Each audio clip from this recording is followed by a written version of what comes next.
저희가 발제 자료를 다 내고 난 다음에 한국정부에서 아동 주거권 보장 등 주거 지원 강화책이라는 걸 10월 24일 날 발표했거든요.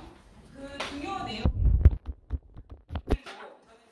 실태를 들어 말씀드리겠지만 말씀을 드려야 될 것 같은데, 이게 크게 보면 아동에 대한 대책이 강화되는 건데, 이게 이제 좀 엔드 조건이 붙는다라는 점에서 매우 아쉬운 지점이 있는 것 같아요. 아동을 그 대책 내용도 아동 주거권 보장 이렇게 나왔다라는 측면에서는 주거권이라는 말을 명시적으로 정부가 정책에 발표했다라는 면에서는 의미가 있는데, 얘가 문제는 아동이 2명 이상 있는 가구에 한정이 되어 있단 말이에요. 현재로서는 아동이 2명 이상 있으면서 그러면서 그 도시가구의 70% 이하이면서 최저소득이 미달이면서 이제 엔드 조건이 굉장히 많아요.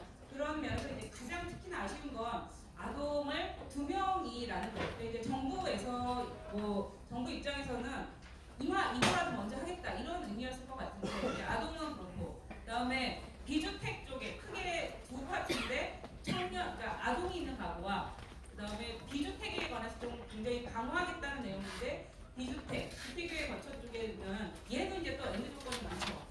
주택기회 거처에 그러니까 우선 최우선 순위가 대상이 되는 사람이 3년 이상 일단 살아야 되고, 그래 이런 면에서 주거차급증 주거 대상이 지금 3개월인데 그런 측면에서 좀 많은 제한이 훨씬 더 많이 주어졌다는 점에서는 좀 비판을 받을 여지가 있다고 생각합니다. 하여튼 3년 이상 살고 도시가구의 50% 이하이고 엔드 6.6제곱미터보다 좁은 쪽방에 살고 이제 굉장히 많은 좀 엔드 조건이 붙는 상황이긴 하지만, 그러면서 한 1만 4천 가구 정도는 우선적으로 국가가 지원하겠다고 했고, 1만 4천 가구에 대해서는 사실 기존에 없던 굉장히 파격적인 게 나왔고, 그리고 중요한 내용 중에 하나는 사실은 정부가 9.19 시원의 이런 경험으로부터 좀 배우고 간다는 생각은 들어요. 작년 9.19 시원에서 불이 나고 긴급주거 지원이 안 되는 이유, 공공임대주택으로 가세요라고 했을 때 안 가는 중요한 이유가, 고시원은 모든 생활시설이 갖추어져 있는데 거기는 없잖아요.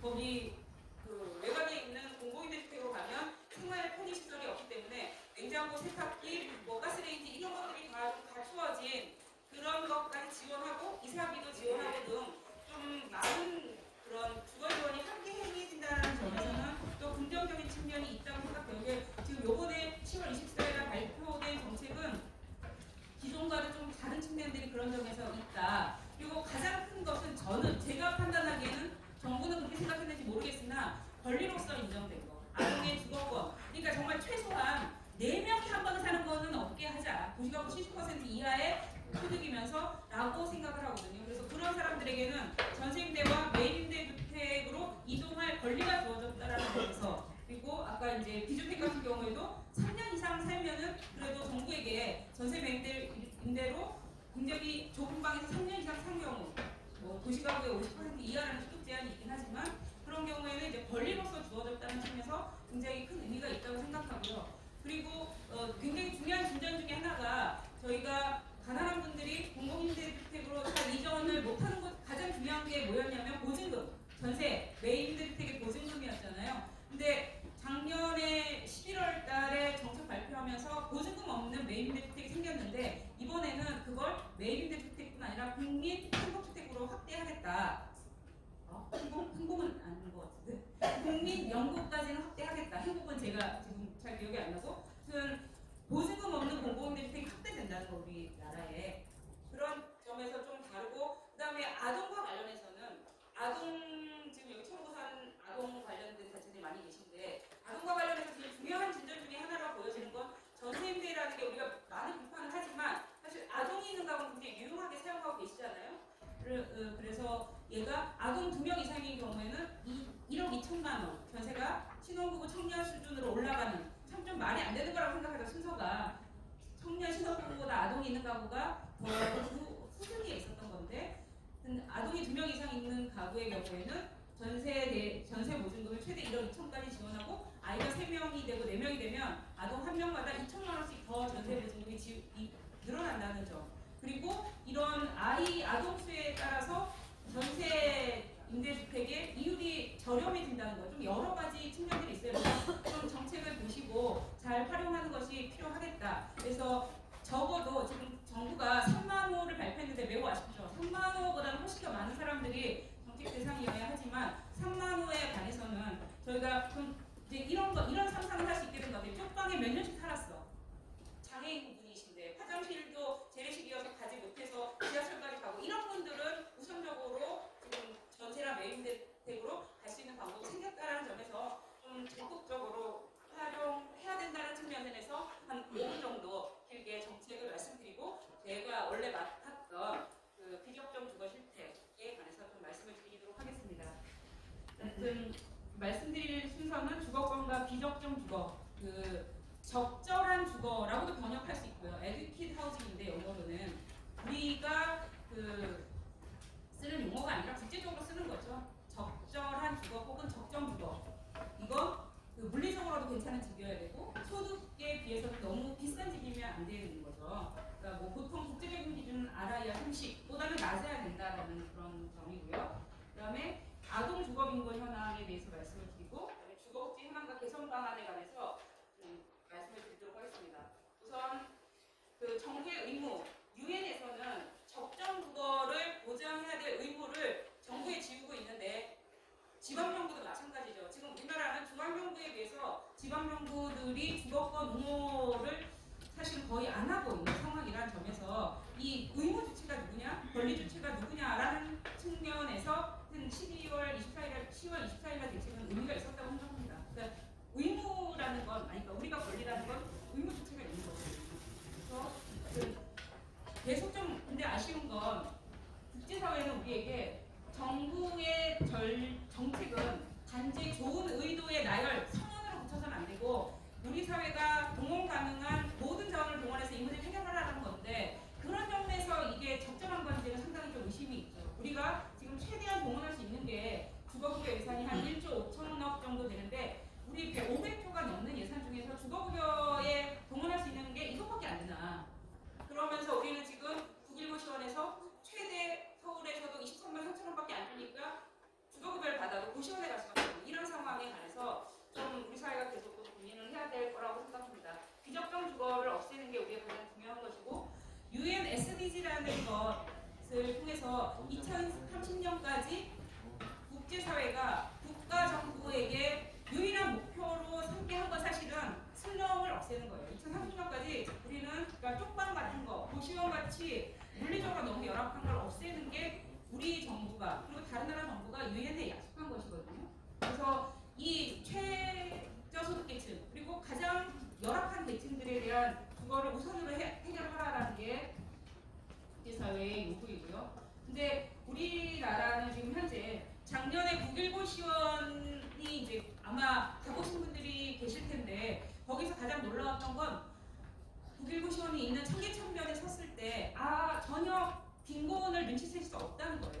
가보면 그냥 잘 정비된 청계천이죠. 여기에 가난한 사람들이 살고 있는지가 전혀 보이지 않고 저희가 계속 10월 24일 대책이 발표된 곳이 시흥시 정왕군동이라는 곳인데요. 이렇게 말쑥한 모습을 하고 있어요.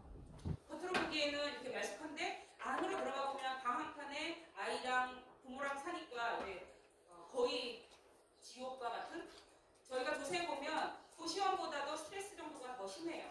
그러니까 고시원 좁은 방에 한 명이 사는 것보다 한 방에 3명, 4명이 아이들 데리고 부모가 살 때 굉장히 심각한 문제가 발생하는 것 같아요. 그래서 아주 최근에도 시흥시 정왕군동에서 부모님들이 아이를 살해하고 자살하는 사건이 있었거든요. 근데 이런 일이 저희가 신층 인터뷰를 해보면 그런 얘기를 너무 자주 들어요. 너무 나쁜 생각을 자주 하게 된다.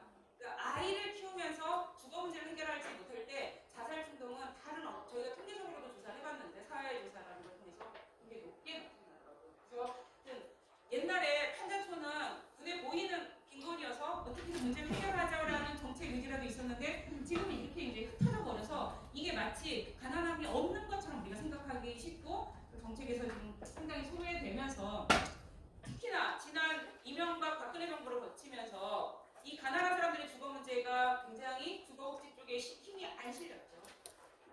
그러면서 벌어진 일이 주택유예 거쳐 고시원이 너무 급격하게 증가한 거예요. 저희가 인구주택 총조사를 5년마다 하는데 2005년에 주택유예 거쳐 고시원과 같은 주택의 거처가 5만 7천 가구였거든요. 2005년에. 2010년에 13만 가구로 늘고 2015년에 39만 가구로 늘어요. 이렇게 고시원이 기하급수적으로 된 데는 가장 취약한 사람들에 대한 주거 복지를 내팽개치고 있던 정부. 그러니까 결국 매일 임대주택 정도만 했던 거지 행복주택 지었잖아요. 박근혜 정부 내내. 행복주택 5, 6분위로 대상계층을 늘리면서 기존의 어떤 비싼 공공임대주택을 공급하면서 가장 가난한 사람들의 주거복지가 이제 거의 공공임대주택을 통해서는 굉장히 안 챙기는 상황이었거든요. 그런 면에서 그러면서 개발의 속도는 막 늘렸죠. 기억하실 텐데 용산 참사 재개발 대박을 어떻게든 빨리 하고 그러면 저렴 주거지가 멸시되는 상황이 되는데 그런 것들에 대한 고려 없이 하면서 이 가난한 사람들이 어디로 없어질 수는 없잖아요. 그러면서 지하로 옥탑으로 고시원으로 이렇게 된 상황이 된 거죠. 그래서 이제 가장 문제가 되는 계층 중에 하나가 청년층이죠. 그래서 저희가 고시원을 조사해 보면 70% 정도가 2030 세대라는 점입니다. 그래서 특히나 청년층에 대해서는 사실은 좀 이중적인 마음이 들어요. 어떤 마음이 드냐면 공공임대주택에 이번 정부에 들어서 너무 많이 배려했다. 이 생각이 한번 들고요. 신혼부부, 청년에 관해서 반정적으로 배분을 하잖아요. 그런 한 가지 생각과 사실은 말만 이렇게 해주지 한 게 해준 게 별로 없어요. 박근혜 정부 내내 구책사업, 행복주택 추진했지만 10,000호도 공급하지 못했거든요. 그러면 말로만 청년한테 신혼부부한테 뭘 한다고 했지 공공임대주택 공급도 실제로 못하고 그러면 또 어떤 수단이 있냐면 주거급여라도 그럼 청년들한테 줬어야 될 거잖아요. 근데 주거급여는 20대는 지금 받는 방법이 거의 없어요. 20대는 실제적으로 배제됐고 우리가 2018년 10월에 부양의무자 기준이 주거급여에서 폐지된 게 굉장히 중요한 진전이었는데 그때도 청년을 빼고 갔거든요. 그래서 10월 24일 발표된 정책에 2021년부터 청년 문제를 조금 해결해볼게 그게 이제 한줄로 들어가 있어요. 근데 너무 느리다 이런 속도는. 그러니까 청년은 좀 이중 그런 거죠. 가난한 청년에 집중하지 못하면서 고시원에 사는 지옥고에 사는 청년들에 대한 대답은 여전히 못하고 있다. 공공임대주택을 배분을 아무리 해도 이런 생각이 좀 들고요. 아까 말씀드렸던 것처럼 정원건동 안에서 아이들이 이렇게 살고 있는 거죠. 방한카는 이렇게 되면 밥을 제대로 못 해먹는 거예요. 부엌이 여러분들 해보면 부엌 음식을 해먹기 위해서는 많은 이렇게 움직임이 필요하고 공간이 필요하거든요. 이 공간에서 방한칼에서 4명이 사는 상황에서 밥도 제대로 못 해먹어서 그냥 나가서 편의점 가가지고 대충 때워야 되는 이런 상황이 된 거죠, 아이들이. 이렇게 살고 있고요. 다 여러 가지가 있죠. 비닐하우스 문제도 여전히 감수하고 있긴 하지만 비닐하우스 문제도 있고 우리가 이러한 주거 문제를 해결하지 못하는 근본적인 원인은 가구 소득이 정체되고 있다는 거예요. 지금 마치 문재인 정부에서 가구 소득이 정체된 것처럼 느끼지만 이미 그런 정도 끝부터 시작됐거든요. 가구 소득이 정체하면서 2013년 이후에 소득 정체가 뚜렷하고 그래서 우리가 부담할 수 있는 주거비 부담 물량은 늘어나지 않는데 월세는 계속 올라가고 전세도 올라가고 주택가격도 올라가는 상태로 우리 주거 문제가 지금 하위 20%의 RIR은 50%가 넘고 있습니다. 그 가계 동향조사 기준으로 볼 때 이게 소득에 관해서는 가장 정확한 자료이기 때문에 이 정도가 정확하다고 보시면 되는데 가처분 소득이 100만 원이 안 되는 상황에서 유틸리티까지 포함하면 50%가 넘는 것을 주거비에 쓰고 있는 상황이고요. 정상적인 생활이 안 되는 거죠. 아이에게 제대로 먹지도 못하고 교육을 제대로 못 시키고 병원을 제대로 못 가고 이런 상황이 벌어지고 있고 그런데 자칫 우리가 고시원에서 불나면 고시원 대책 마련하고 기생충으로 지하가 또 난리나면 지하 대책 마련하고 이렇게 하지 말고 이것들을 좀 포괄적으로 비적정 주거라는 틀에서 보자라는 말씀을 좀 드리고 싶고 고시원만 해도 고시원이 주택 쪽에도 있어요. 이 고시원이 굉장히 좀 애매한 개념인데 고시원이라는 게 어떤 법적 개념이 아니기 때문에 단독주택 쪽에도 고시원이 있고 주택의 거처 쪽에도 있는데 지난번에 교통부에서 파악한 고시원 37만 가구, 39만 가구 하는 건 사실 이쪽만 파악한 거거든요. 이쪽의 고시원은 여전히 정책 사각지대에 있는 상황이고요. 비적정 주거. 네. 아동 주거에 관련해서는 제가 이 그림을 많이 보여드리는데 노란 버스입니다. 미국이 노란 버스고 우리나라 학원 버스들도 요새 노란 버스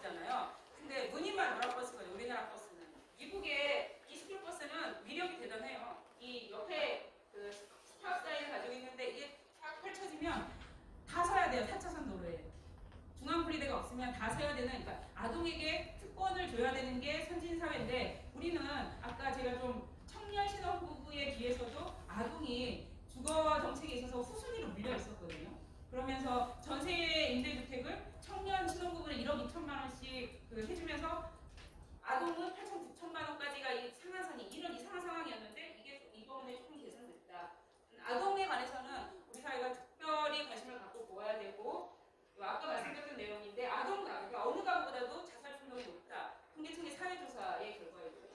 그래서 지금 우리가 어느 정도냐 10% 정도의 아동이 전국적으로 94만 명 50만 가구 정도가 이러한 열악한 상태에 있는 거니까 사실 이 문제는 아까 요번에 아동 주거빈곤 문제를 해결하겠다고 한 게 1.1만 명이거든요. 택도 없이 부족하죠. 그래서 아마 여전히 우리가 모두 힘을 합해서 아동 주거 문제를 해결해야 될 건 지방정부도 그렇고 그다음에 민간도 그렇고 여전히 할 일이 아주 많이 남아 있는 것 같습니다. 그래서 저희가 아까 말씀드렸던 내용인데 아동 주거빈곤 시흥시 정원운동을 조사를 해보면 이 고시원보다도 더 심각하게 스트레스가 심해요.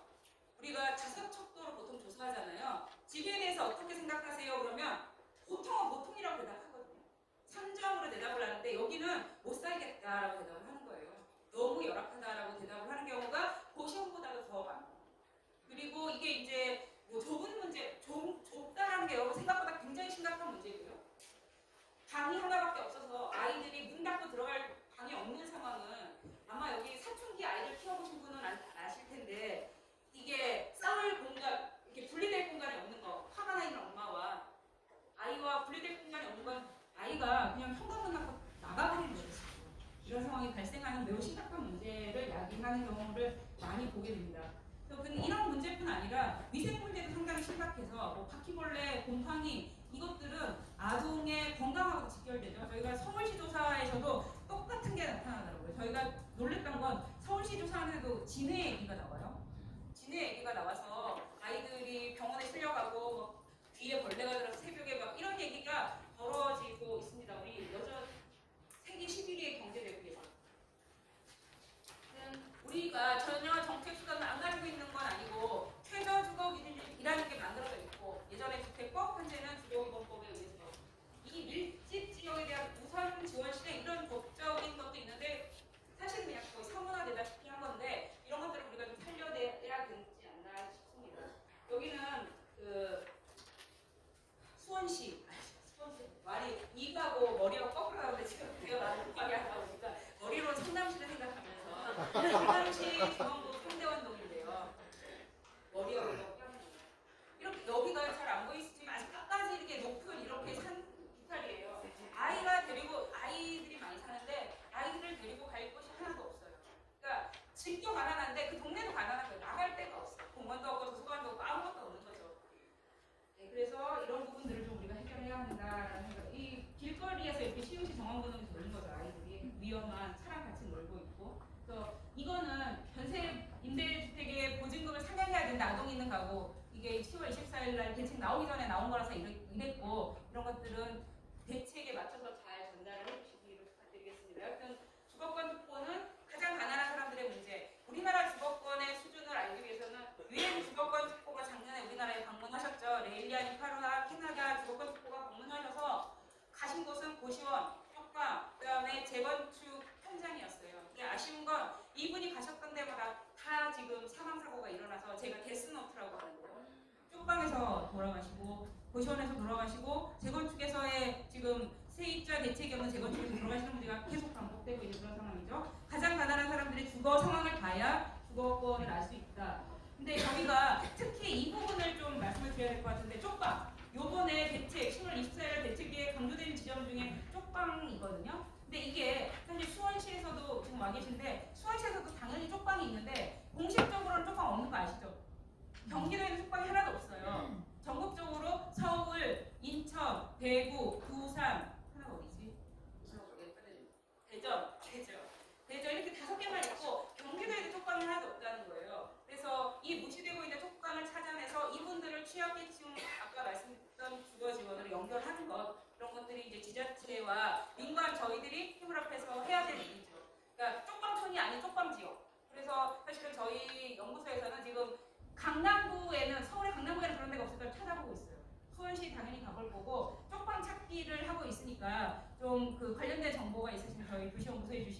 저희도 그 쪽방이 이렇게 5군데만 있는 게 아니라 여기저기 있다. 강남도 쪽방이 있죠. 쪽방을 좀 찾아보자.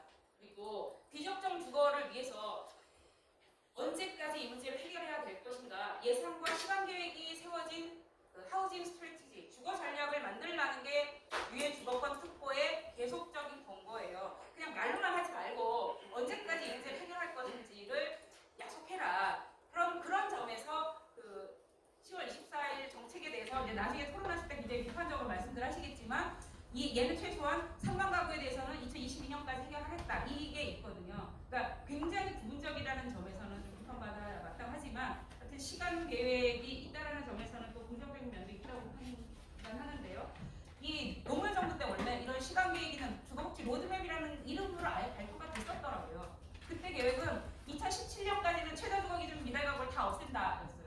실제로는 실패했지만 이렇게 시간 계획을 가진 주거 전략이 우리에게는 필요하다. 근데 현재 문재인 정부의 주거복지 로드맵은 이런 전략이 사실 거의 없었거든요.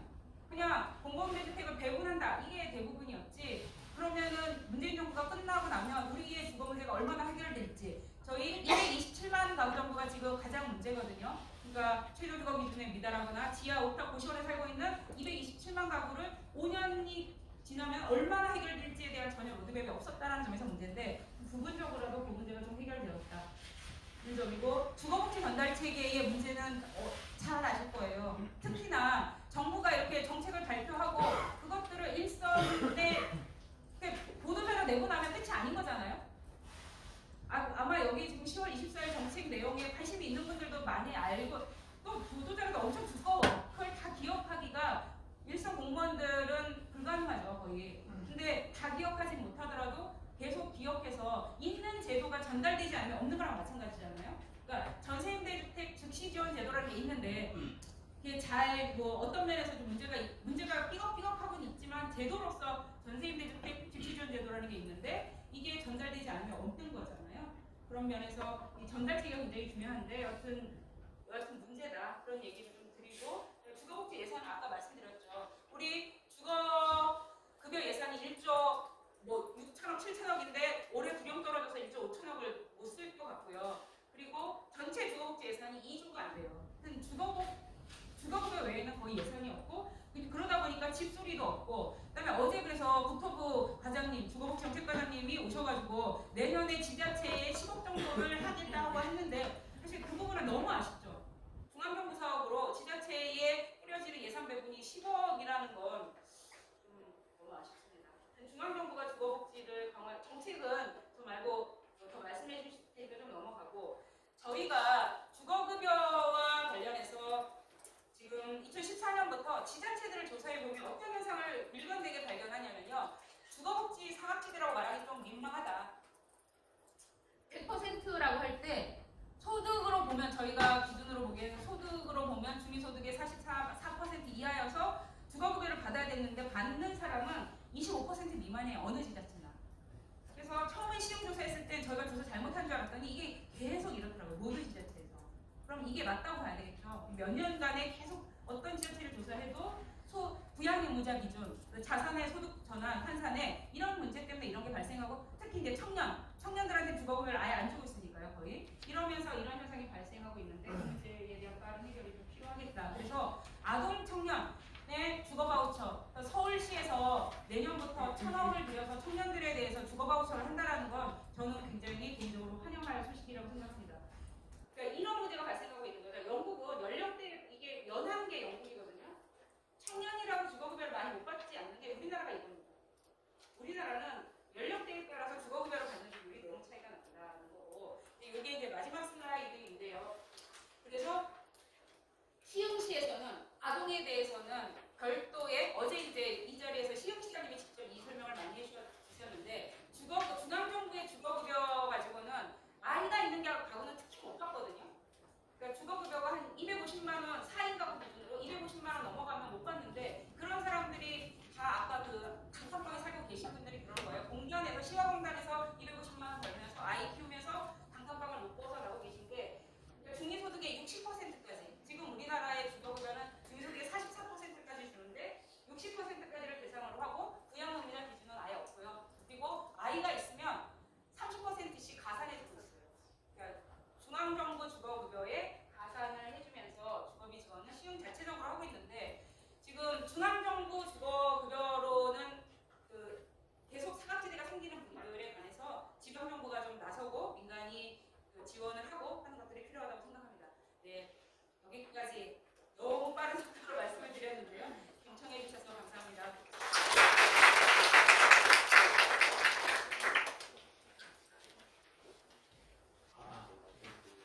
너무 급하게 진행이 됐죠.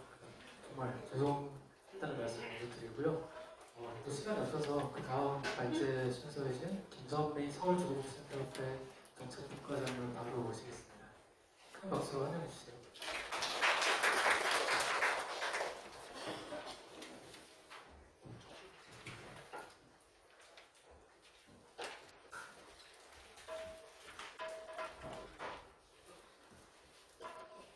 안녕하십니까. 저는 주거복지센터에서 일하고 있고요. 노숙인 지원 활동을 하고 있는 김선입니다. 반갑습니다. 저는 따로 PPT가 없습니다. 이 엉덩이 붙이고 앉을 시간이 현장에서 없더라고요. 그래서 따로 원고 작업한 게 있고요. 그 내용이 가지고 계신 그 책자의 258페이지부터 시작됩니다.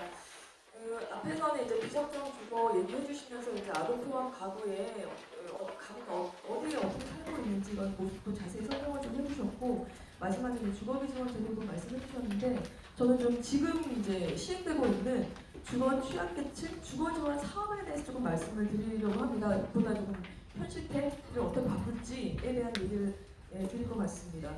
주거 취약계층 주거 지원 사업을 이제 돌이켜 생각해 보면 이게 한 2003년 4년부터 시작을 했잖아요. 그래서 2004년도에 서민주거 안정 대책을 발표하면서 그 안에 이 주거 환경 개선 사업 안에 포함되어 있는 쪽방이나 혹은 비닐하우스에 있는 분들을 어떻게 커버할까 이런 거 하나. 그 다음에 2005년에 이제 국민주택 기금 사용 방안에서 노숙인 분들이 이제 포함이 되면서 매입임대주택으로 단신계층용 매입임대주택 시범사업 300호가 시작이 되면서 이제 된 거죠. 그래서 지금 2019년도니까 약 한 15년 정도 전부터 이제 시작된 사업이고요. 이게 이제 2007년도에 최저주거기준 미달 지원 대책, 미달 가구에 대한 지원 대책 이렇게 시작이 되면서 이제 2010년도에 쪽방비닐하우스 대책과 그다음에 노숙인 단신계층용 300호 매입임대주택 운영하던 이 두 개가 합쳐져서 주거 취약계층 주거지원 사업 업무 처리 지침이라는 걸로 2010년부터 됩니다. 그래서 여기 제가 처음에 말씀드릴 내용들이 그래서 이제 주거 취약계층 주거지원 사업의 입주 대상이 그동안 어떻게 확대되어 왔는지에 대한 얘기, 그 다음에 뒤로 넘기시면 신청 절차라던가 운영기관의 현황, 그 다음에 공급했던 현황, 이런 말씀을 좀 드리고, 마지막에 이제 중간에 이제 중앙정부 말고 지방정부에서 어떻게 대응해 왔는지에 말씀을 좀 드리고요. 마지막에 과제라고 할까요? 제언, 이런 것들로 이제 마무리하고자 합니다. 첫 번째 이제 입주 대상인데요. 아까 말씀드렸듯이 이제 처음에 도입을 했던 시기는 노숙인 지원 대책부터 시작을 했던 거예요. 그러니까 거리 노숙인, 그러니까 하우징 퍼스트 대책을 계속 요구를 해왔던 거죠. 시민사회 단체에서는. 그래서 노숙인들이 시설이라던가 이런 데 이수가 갈 데가 없는 거예요. 특히 이제 노숙인이라고 하면 단신이고 중고령인 걸로 이제 특징 지어지는데, 그런 사람들이 시설 이후에는 갈 곳이 없기 때문에 매입임대주택이나 전세임대주택을 우리 좀 활용하도록 특별 배려를 해주십시오 라는 민간의 요청이 있었고, 또 그것이 그럼 매입임대주택의 시범사업을 한번 해봅시다 라고 해서 이제 단신계층용으로 시작을 했던 거죠. 그러면서 이제 노숙인이 포함이 되기 시작했고요. 선생님들 그 표 1번을 쭉 보시면 연도별로, 그래서 2012년도에는 도시원 여인숙 등이 포함이 됐고, 2015년도에는 컨테이너 운망이 포함이 되었고, 그 다음에 2018년도 돼서는 앞에 이제 18세 이하의 미만의 자녀를 함께 같이 거주하면서 용도별 방 개수가 부족한. 그래서 최저주거 기준도 여러 가지 기준이 있는데, 그 중에 이제 용도별 방 개수, 6세 이상이 되면 부모와 방을 다르게 써야 된다거나, 혹은 8세 이상의 그 이성 자녀가 있을 경우에는 각각의 방을 주어야 한다거나, 이런 용도별 방의 개수, 그 다음에 별도의 주방 공간이 없다거나 화장실 공간이 없다거나 하는 경우에 이제 들어올 수 있게 하는 게 2018년도였고요. 이제 2019년도에 여기에 이제 미혼모나 혹은 출산 예정인 가정폭력 피해자라든가 출산 예정인 미혼모라든가 이런 사람들까지도 이제 포괄하게 되는 거죠. 그러니까 최근에 굉장히 대상자가 급격하게 확대가 됩니다. 그래서 사실 이 어떻게 공급을 할 건지, 누구 먼저 할 건지 아마 이런 것들이 관건이 돼서 10월 24일에 발표된 걸 보면 아까도 말씀하셨지만 다자녀 가구 먼저, 혹은 여기서 오래 거주한 사람 먼저, 이런 식의 이제 우선순위를 부여했던 것 같습니다. 가만히 보면 대상자의 확대는 주거의 상태에 초점을 맞추다가 주거의 필요도로 점점 확대를 해가는 것 같습니다. 주거 취약계층 주거 지원 사업이 어떻게 정리가 돼야 되는지 좀 고민이 되는 지점이고요. 그 두 번째는 신청 절차입니다. 사실 이게 굉장히 유용하고 되게 효과적인 게 수시로 신청이 가능해요. 다른 것들은 다 공고기관이 따로 있는 건데 뭐 아까 즉시 전세일 때 말씀하셨지만 사실 1순위여도 이제는 수시로 신청 못하거든요. 전세일 때는. 공고기관에만 신청할 수 있고 수시로 신청할 수 있는 대상은 신혼부부와 청년뿐입니다.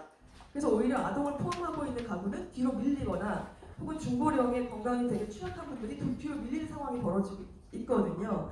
근데 이제 이 주택은 수시로 신청할 수 있다라는 게 장점. 그리고 동주민센터를 통해서 할 수 있다. 뭐 이런 것들이 장점인 거죠. 다만 시군구에 입주자 선정위원회를 하는 걸 둬요. 그래서 다른 임대주택과 다른 또 다른 절차를 이제 한번 겪게 만들고요. 그 다음에 그 입주자 선정위원이라 여기를 거쳐야 이제 LH 공사나 SH 지방 공사를 넘어가게 됩니다. 이런 절차들이 좀 있다라는 거고요. 근데 이제 입주자 선정위원회가 아마 지금 현장에서 일하고 계시는 분들은 다 아실 텐데 시군구마다 다 구성되어 있지도 않잖아요. 그리고 어떤 데는 매달 열리기도 하고 어떤 곳은 분기별로 열리기도 해서 사실 누가 어떤 지역에 사는지가 복불복이죠. 어떤 사람은 바로 2개월 안에 답변을 듣겠지만 어떤 사람은 6개월 뒤에 답변을 듣는다던가 이런 시차가 발생되는 게 단점이기도 합니다.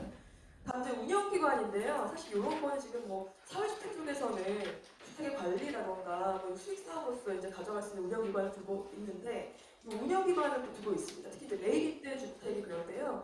이 발생이 노숙인 분들이 지역사로 들어가는 이 발판으로 사용을 했기 때문에 처음에 노숙인들의 특성을 좀 반영을 했던 거죠. 가령 이제 빈곤으로 떨어지기까지 다양한 어려움들이 이제 복합되어 있는 거고, 그 다음에 이분들이 지지 체계가 굉장히 느슨하기 때문에 굉장히 없는 분들이 많기 때문에 사례 관리를 할 수 있는 사람들이 같이 들어가자 뭐 이런 차원에서 이제 운영기관들이 처음에 만들어졌던 거죠. 근데 이제 이 운영기관이 계속 지금도 쭉 이어지고 있습니다. 이건 주거복지재단에서 선정을 하는데요. 이 운영기관을 통해서 운영되고 있는 매입임대주택들이 좀 있습니다. 이 뒤에 표 2번을 보시면 전국적으로 매입임대주택에 운영하는 운영기관들의 리스트가 들어가 있습니다. 서울 경기 지역의 74% 정도가 지금 있고요. 전체 운영기관 중에 거의 한 40여 개 정도가 노숙인 관련 시설들입니다. 그래서 아무래도 이쪽에서 시작을 했기 때문에 계속 요 관련된 시설들이 운영기관을 들어오고 있는 상황이고요. 여기 운영기관들 중에 18개 기관은 주택을 확보하지 못했거나 혹은 운영에 어려움을 갖고 반납을 한 것들도 포함되어 있습니다.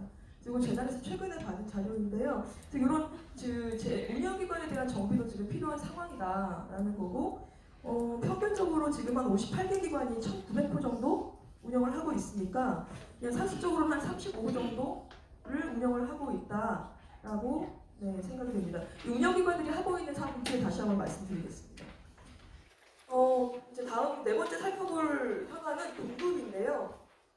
이게 이제 노무현정부 때 시작돼서 2007년부터 공급 계획이 쭉 수립됐는데 표 3번을 보시면 처음에 만들어진 계획에서는 우리가 2010년부터는 매 1,000호씩 공급하겠다 이런 계획이 있었는데 정부가 바뀌면서 그 공급수가 굉장히 줄어듭니다.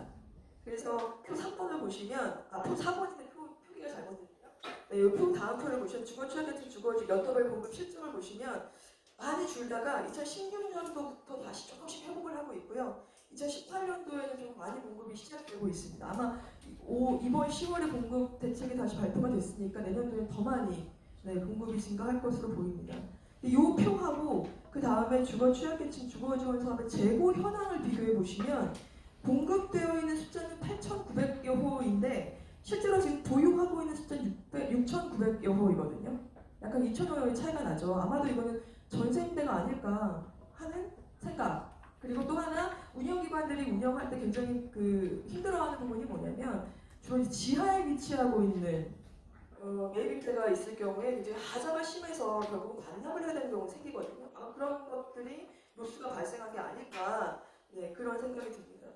그러니까 지금까지 이렇게 살펴본 주거취약계층 주거지원 사업은 건교부, 중앙정부의 건교부로 시작을 했던 국토부, 중앙정부의 주도로 이제 이루어지고 있고요. 요 중앙정부의 대책은 주로 이제 주거 취약계층에 대한 주거복지 서비스는 최초 외환위기 이후에 복지부의 이제 어떤 복지지원 서비스, 쪽방이나 노숙인 등을 중심으로 하는 복지지원 서비스를 시작했다가 2000년대 중반 혹은 2010년부터 국토부로 이제 본격화된다. 그렇게 정리를 해볼 수가 있겠습니다. 아까 앞에 이제 최경 박사님도 지방정부는 그럼 그동안 뭐 했지? 아무것도 한 거 없다 이렇게 말씀하셨잖아요. 저도 이제 지방정부 대책을 좀 보고 싶어서 그다음 두 번째는 지방정부 얘기입니다. 네, 결론적으로 말씀드리면 사실 지방정부는 한 거 별로 없습니다. 그러는 과정에서 사실은 계속 이렇게 쪽방이니 여인숙이니 고시원이 이런 곳에서 화재 사건이라던가 대규모 철거가 일어납니다. 그래서 그게 정리되어 있는 표가 표 5번입니다. 그래서 지방정부 대책의 오른쪽에 쓰여져 있는 부분을 쭉 한번 보시면 2003년도에는 영등포에 쪽방이 한 200여 개가 철거가 되고요. 2005년도에는 남대문 오가동이라든가 계속 쪽방이 철거가 됩니다. 그러는 사이에 아마 기억하실런지 모르겠는데 송파구나 안산시의 뭐 화재 사건이라든가 묻지마 살인 사건이라든가 이런 것들이 쭉 일어나는 거 기억이 나실 겁니다. 2010년도까지도 계속 여인숙의 화재, 고시원의 화재 쭉 이어지고 있고요. 그 다음에 쪽방이라는 것이 계속 멸실되는 과정이 계속 쭉 보입니다. 근데 지방정부는 여기에 대한 대책은 아무것도 없었던 거죠. 그러다가 2010년 이후에부터는 약간 쪽방 지역에 대한 개입이 서울시 같은 경우는 이루어지거든요. 그 영등포의 경우에는 리모델링 사업을 조금 하고 있고요. 그 다음에 서울시에서 이제 밀집 지역의 몇 개를 매입은 아니고 임차의 형태로 도배장판을 새로 한다던가 무슨 방화문을 단다던가 뭐 이런 식으로 임차형 형태로 운영을 해오는 게 이제 정부였다고 얘기할 수 있겠습니다. 그러다가 지난해 말에 이제 결국은 뭐 종로 고시원 화재 사망 사건도 있었고요. 그것 때문에 서울시에서 주거안전 취약계층 지원에 관한 조례도 만들어집니다. 고시원이라든가 이렇게 비슷하게 계시는 분들에 대한 안전조례를 이제 만드는 작업을 하는 거죠. 굉장히 지방정부의 대책은 너무 늦게 혹은 미미하게 시작이 되고 있는 거고 중앙정부는 계속 이렇게 비슷하게 계시는 분들을 나가게 하는 정책이 있는 거죠. 그래서 조금 말씀을 좀 드리자면 그러면 남아있는 사람들은 혹은 이런 거처로 계속 유입되는 사람들은 어떤 거처에 살아야 되는지에 대한 대책은 없다라고 좀 말씀을 드리고자 했습니다. 그래서 이제 세 번째로 주거 취약계층 주거 지원 사업에 대한 지금 개선 방안 혹은 이런 거처에 대한 대책 몇 가지를 말씀드리고자 합니다. 요거는 그동안에 홈리스 지원하는 몇 개 이제 단체들이 계속 홈리스 주거팀 뭐 이렇게 이제 명명되어서 활동을 했던 내용들을 조금 담은 거고요. 일단 첫 번째는 주거 취약계층 주거 지원 사업 우선 그 제도에 대한 개선 제안입니다.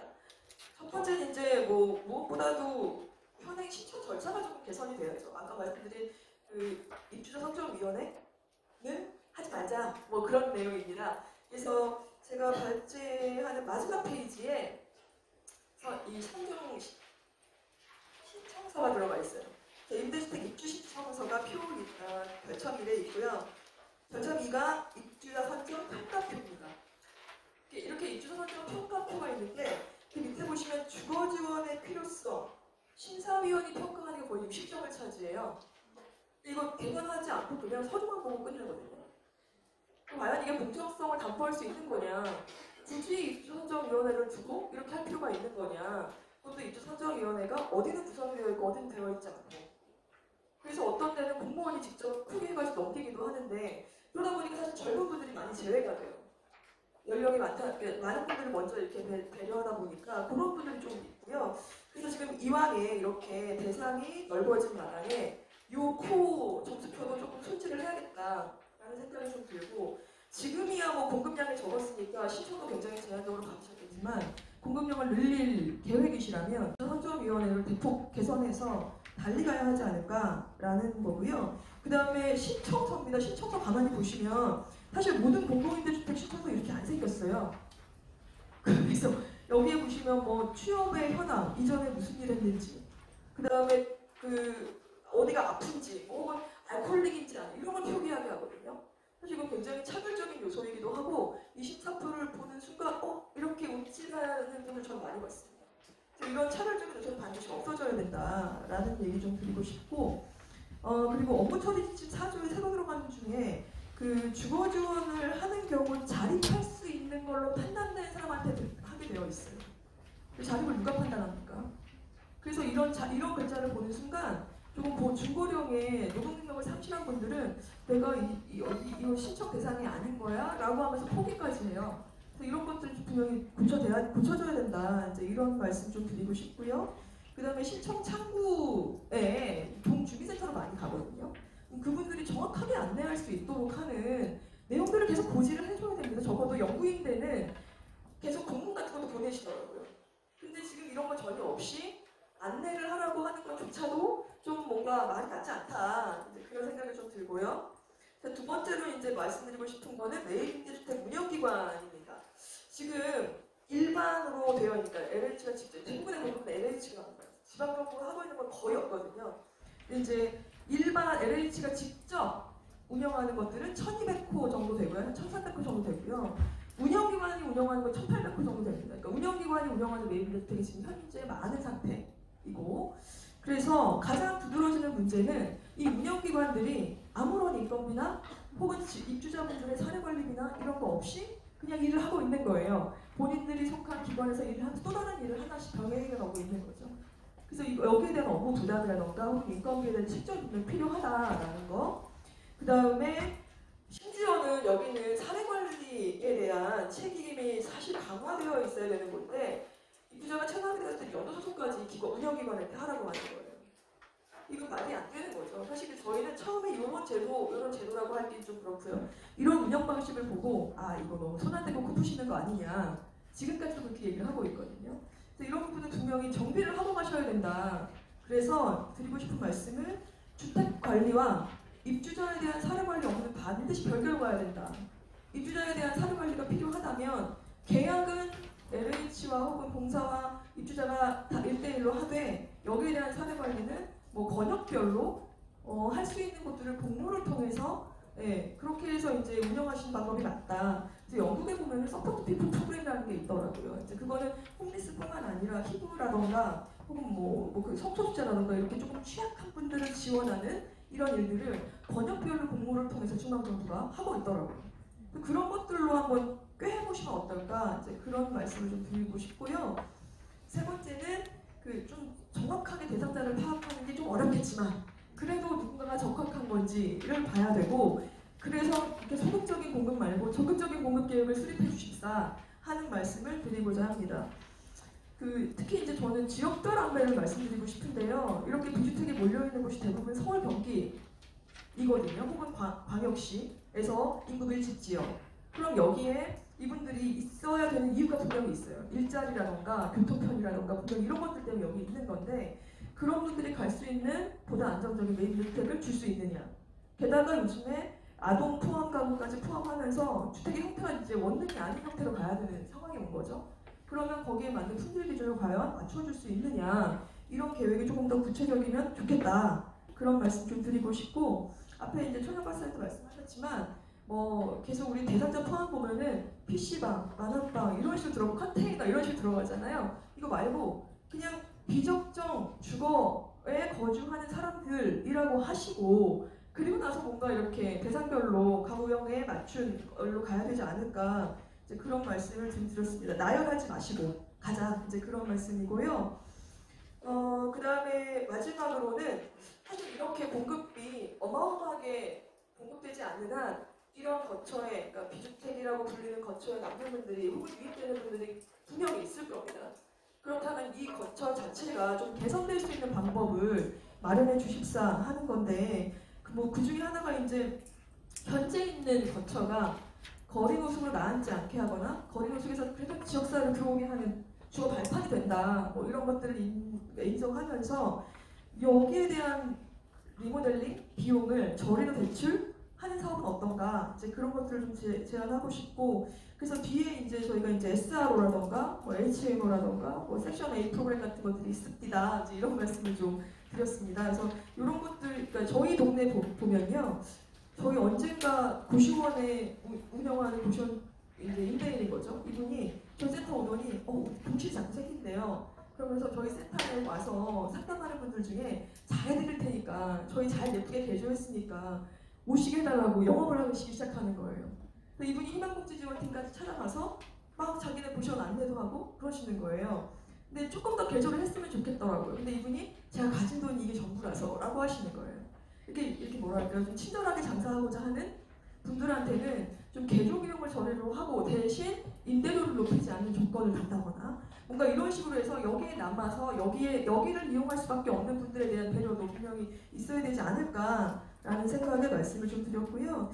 그 또 하나의 모델로 사실은 지금 다 왜 주택의 형태로만 공급을 하시잖아요. 근데 저희가 그 고시원이나 쪽방에 사시는 분들한테 거주하시는 분들한테 설문조사를 해보면 그 샤워실이나 혹은 주방시설은 같이 사용해도 괜찮아 라는 답변을 많이 주세요. 근데 외국에는 그런 그 기준이 다 있더라고요. 그래서 HMO 같은 경우에는 뭐 6실당 뭐 하나의 주방이라던가 그 주방의 그 기준은 다 이제 아주 구체화되어 있죠. 그런 것들이 다 있더라고요. 그래서 우리도 방 크기는 적어도 이거 이상, 뭐 6제곱미터나 7제곱미터 이상이라든가 10제곱미터 이상이라던가 뭔가 이런 식의 기준이 있는 것들을 지으면 어떨까? 그들이 원하는 지역에 혹은 인근에 뭐 그런 생각도 좀 들었고, 혹은 이제 뭐 도시명 생활주택을 좀 활용해 본다던가 그런 것들을 공급책을 세우시면 어떨까라는 생각이 좀 들어서 말씀을 드렸고요.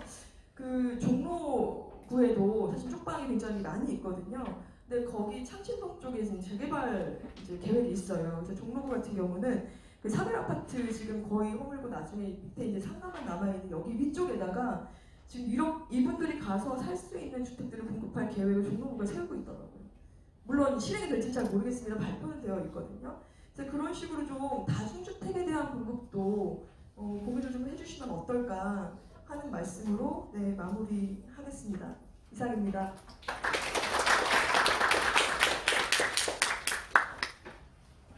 네, 정말 숨가쁘게 달려서 기적적으로 지금 토론 시간 1시간을 확보했습니다. 지금 오늘 토론하시는 분들 앞자리로 나와주시면 좋을 것 같고요. 혹시 슬라이드 좀 올려주실 수 있으실까요?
말씀드리지만 너무 숨가쁘게 발제해주신 두 분께 정말 죄송하고요.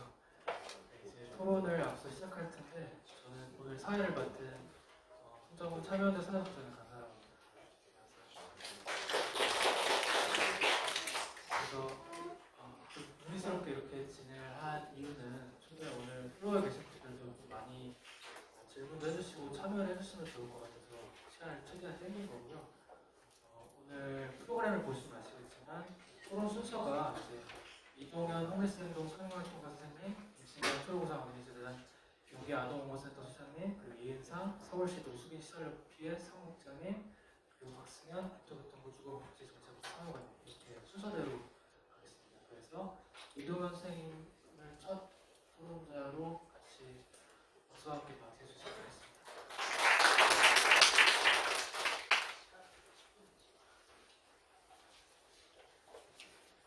안녕하세요. 국립수행동이라는 단체가 있어요. 거기에서 일하는 이동현활동가라고 합니다. 저희는 그러니까 뭐 거리나 쪽방이나 이렇게 비적정 거처에 사시는 분들의 권리 옹호 이런 것과 이제 정책 대상들을 위해서 국내 당사자분들과 같이 실천 활동을 하고 있는 단체입니다. 제 토론은 사실 앞에서 말씀해 주셨던 관계자분들께서 정책 제안이나 이런 부분들과 겹치는 부분이 많이 있고 그래서 그 부분을 제외하고 조금 더 강조할 부분 오늘 말씀드리는 하겠습니다.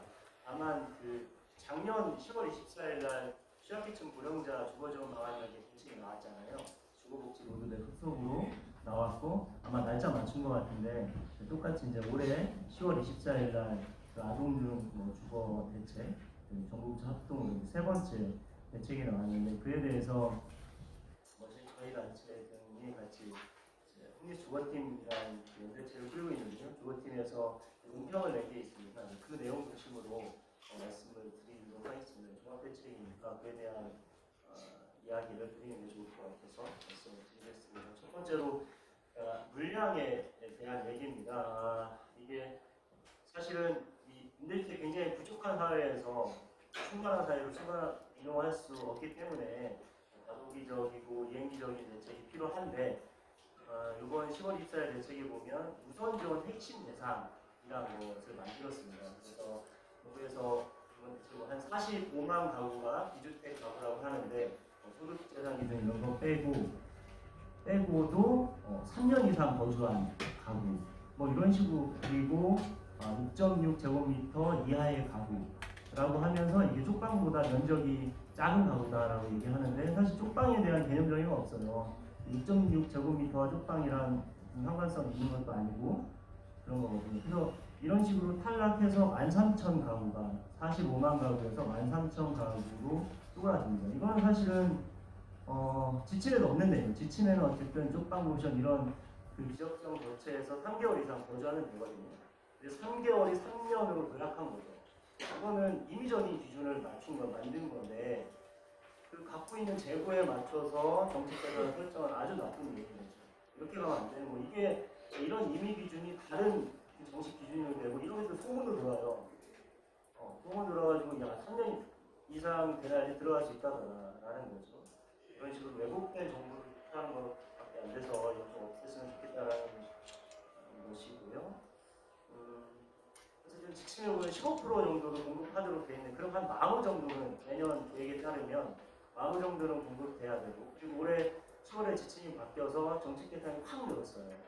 그런데 그 전체 총량은 이미 기존에 있던 지침이 갖고 있던 양에도 여전히 못 미친다. 공급 확대를 하겠다고 하나 못 미치고 있다라는 겁니다. 그리고 이번 12선 대책의 문제의식이 그거예요. 출발점이 잘 모른다. 이 정책을. 주거지역기준 주거지원 사업을 잘 모른다. 뭐 이름이 주거사들이든 뭐가 됐든 간에 모른다는 거예요. 근데 왜 몰랐냐는 거죠. 이게 이 사업이 만들어진 10년이 훨씬 넘었는데 고작 한 16년도 돼서 천호 공급하기 시작했습니다. 전국적으로 천호 공급되는 이 정책을 아는 게 신기한 거예요. 그렇죠. 반대로 영구임대주택에 대해서는 다 아세요. 다 아시는데 알면 뭐합니까? 알더라도 신청해봤자 사실 선정이 안 되는데 보면 그 작년도 올해 그 9월 말에 지금 신청 기간이어서 저희도 쪽방을 돌면서 신청서를 막 받겠는데 커트라인 보면 86에서 88점 안 되면 안 돼요. 근데 그렇게 되는 사람 거의 없습니다. 그리고 가난한 사람은 중간에 주민등록 말소도 많이 된다는 거예요. 그러면 다시 리셋되는 거예요. 점수 확 떨어지고 이런 거죠. 그러니까 왜 몰랐느냐라는 게 홍보 부족에서 몰랐다는 게 아니라 정책 양이 적은 게 훨씬 더 결정적이라는 거거든요. 근데 이제 여전히 홍보하겠다. 주거급여 예산에도 내년에 보면 20억 편성해가지고 20개 지자체에 홍보하겠다. 쪽방 노후부시원 그 밀집 지역에 11월, 12월 집단 신청 받겠다. 이런 것들이 사실은 물량 확보가 전제가 안 되면 실패된 신청했으나 떨어지는 이런 그 실패의 경험 등을 쌓게 하는 좀 부정적인 것들이 있는 거죠. 기본적으로 총알부터 좀 마련한 다음에 알려라. 이런 이야기를 드리고 싶습니다. 그리고 요번에 이제 그 비주택 거처에서 지역사회로 다시 이렇게 들어가고 재진입하고 이런 분들에 대해서 사례관리를 한다고 하는데 이 주체가 자활복지개발원입니다. 근데 이 자활복지개발원은 수급자 차상위 계층을 대상으로 기초법상 자활 지원하도록 하는 그런 기관입니다. 일자리라는 것은 지역사회에서 정착해서 사시는데 중요한 필요 요소는 될 수 있으나 이거 중심으로 어떤 주거 지원이 이루어지면 안 되는 거예요. 주거라든지 다른 일자리라든지 각종 사회복지, 사회서비스 이런 것들은 고유의 영역이고 그 자체로서 존중받아야 되는데 이를 매개로 사람의 삶을 재구조한다. 이건 사실은 자활에 안달난 거밖에 안 된다는 거죠. 사실 노숙인복지 초창기에 가족으로 돌아가라든지 일자리를 주면 금방 해결될까 이런 식의 환상이 있었는데 이런 환상이 지금까지 계속 유지되는 문제가 있는 것 같습니다. 그래서 자활 복지 개발 이런 방식이 아니라 이제 그 지역사회 살기 위해서는 다양한 촉체적인 복지 지원이 필요해요. 그렇기 때문에 이런 지원의 이제 총괄을 맡고 있는 동주민센터에서 하는 게 통합사례관리 차원에서 하는 게 훨씬 더 중요하다라고 생각을 합니다. 그리고 그 3만 호를 앞으로 향후 3만 호를 공급한다고 하는데 이 중에서 18,500호가 전세인데요.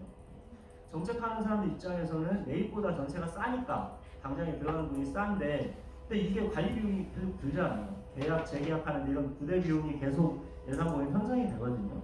장기적으로 볼 때 그렇게 싼 것도 아니다. 그리고 이건 사실 프로그램이지 임대주택 공급 사업이 아닌데 전세인데 그러면서 마치 이게 임대주택인 것처럼 헷갈리게 하는 것이 좋지 않다. 그래서 일단 지금 재고가 굉장히 우리나라 부족하기 때문에 확실하게 좀 재고를 쌓는 방식으로 가야지 당장 효과를 볼 수 있다 하여 전세임대 방식으로 확대한다라는 것은 사실 3만 원이 18,500이 너무 많아요. 이거는 임대주택 직접 원서령이라든지 매입형으로 바꾸는 게 좋다라고 생각하고 또 빌트인 형태로 이제 생활용품이라든지 가구 이런 것들을 공급한다고 했는데 그럼 전세임대는 어떻게 할 것인지에 대해서 전세임대 중심으로 공급하는데 전세임대에 들어가시는 분들에게 그런 생활용품이나 가구 이런 것들을 어떻게 공급할지는 또 언급이 안 돼 있습니다. 이런 부분도 구체적으로 이야기를 해주셔야 될 것 같고요. 끝으로 그러니까 11월 9일날 국민고시원 참사가 일어났어요. 그 다음에 물론 이제 지금 주거복지과에서 오셨지만 이제 녹색 건축과에서 그 고시원 건축 기준, 다중생활시설 건축 기준이라는 것을 바꾼다라고 하고 있는데 그 기준에 보면 책상이 있어야 된다 이런 거죠. 학습을 위한 시설이 있어야 된다 이런 내용이 들어가 있는 거죠. 이것을 현실에 맞게 바꾼다고 하는데 아직까지도 논의만 구성하고 바뀌어지지 않았습니다. 그래서 이건 좀 바꿔야 될 것 같습니다. 이런 내용들이 빨리 바뀌어져야지 될 것 같은데 이제 안 되고 있다는 말씀을 드리고 그 마지막으로 이 쪽방에 대한 부분인데 쪽방이 아까도 말씀 주셨지만 개발 지역으로 다 포함이 되고 있고 서울역 맞은편에 남대문 쪽방으로 지금 도시환경 정비 사업으로 지정이 되어 있는데 여기들 보면 큰 지역들 보면 전부 다 일반 상업 지역이라서 집을 지으면 안 되는 개발이에요. 공동주택이라는 단독주택을 못 짓게 되어 있어요. 그러면 거기에 뭐 근생 같은 거 들어가는 공연장이라든지 관광용 숙박업 이런 거 들어가는 거거든요. 근데 그게 이거 예를 들어서 남대문 쪽방 같은 경우도 원래 공원으로 개발할 거였는데 이게 쪽방 주민이 살기 때문에 이제 소규모 정비집으로 바꿨단 말이에요. 공원 만들려고 했던 것들을 이제 건물 짓는 사업으로 바꿨는데 주민들은 쫓겨나야 되는 역설인 거죠. 공원 만들어서 쫓겨나나 또 빌딩 만들어서 쫓겨나는 똑같은 거라는 말이죠. 그래서 이런 것들에 있어서는 다만 일반 상업시설 지역에도 주상복합을 지을 수 있어요. 그렇기 때문에 주상복합을 지어서 그 위에 뭐 도시형 생활주택이든 준주택이든 아니면 사실 뭐 생활용 숙박업소 이런 것들 저도 저는 좋을 것 같은데 거기에 취사시설이나 목욕시설 이런 다 등록되어 있기 때문에 그런 식으로 해서 원래 살던 주민들이 다시 들어갈 수 있는 그런 방식으로 했으면 좋겠고 유사한 예로 아직 실행은 안 되고 있지만 15년도에 영등포 4구역 영등포 4동 같은 경우는 그 개발 지역에 324세대 그 원룸형 임대 아파트를 짓도록 계획을 세웠거든요. 근데 이렇게 2년 단위의 임대주택으로 갔을 때는 사실 이동하는 사람들, 한 달 단위로 계약하면서 이동하는 사람들이 역시 있기 때문에 이런 수요를 잡을 수 없어서 그런 임대주택과 더불어서 약간 경과형 그거로서 운영할 수 있도록 두 가지의 형태를 담을 수 있는 운영 원리를 그리고 공급을 했으면 좋겠다라는 생각이 듭니다. 진짜 끝으로 그러니까 우리 가난해지면 가족이 깨지는 경우도 굉장히 많고 그렇잖아요. 근데 홈리스 상태에 처할 때 이혼하고 이제 깔끔하게 시작하거나 그러지 않거든요. 수십 년간 혼자 살더라도 이혼이 안 되고 이런 분들이 있는데 이분들 같은 경우는 이혼이 안 됐다는 이유로 그 주거취약지 주거지원사업이라는 임대주택 신청할 때 서로 불비가 되는 경우가 많아요. 배우자의 금융동의서 이런 것들을 내야 되는데 못 내는 거예요. 그랬을 때 SH는 그래도 이제 이혼 소재기 확인서와 구청의 추천서가 있으면 받아줍니다. 근데 LH는 안 돼요. 그냥 서로 불비해요. 그래서 못 들어가는 경우가 있거든요. 그러면 이런 것들을 그러면 입주자 선정위원회 이런 데서 불러줘야 되는데 입주자 선정위원회는 그냥 형해화되어 있어요. 실제로 이런 데 작동을 했으면 좋겠는데 안 되고 있는 거죠. 그래서 이거는 뭐 지생고이라든지 아니면 담당자가 실제가 중요한 거예요. 이 사람이 혼자 사느냐 안 사느냐. 쪽방에서 둘이 살기 어려워요. 그걸 확인을 혼자 산다고 그러면 신청할 수 있게 하는 그런 식의 좀 개선도 현장에서 보면 굉장히 중요합니다. 이상입니다.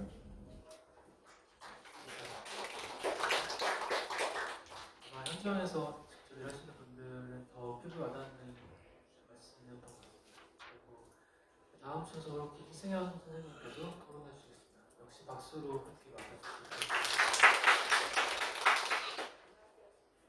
안녕하세요. 네, 초록산 어린이집에서 근무하고 있는 김승현이라고 합니다. 주부 쪽에서는 조금 생소한 기관이실 것 같아요. 아동복지를 하고 있는 기관이고요. 자주 격려 일을 하고 있습니다.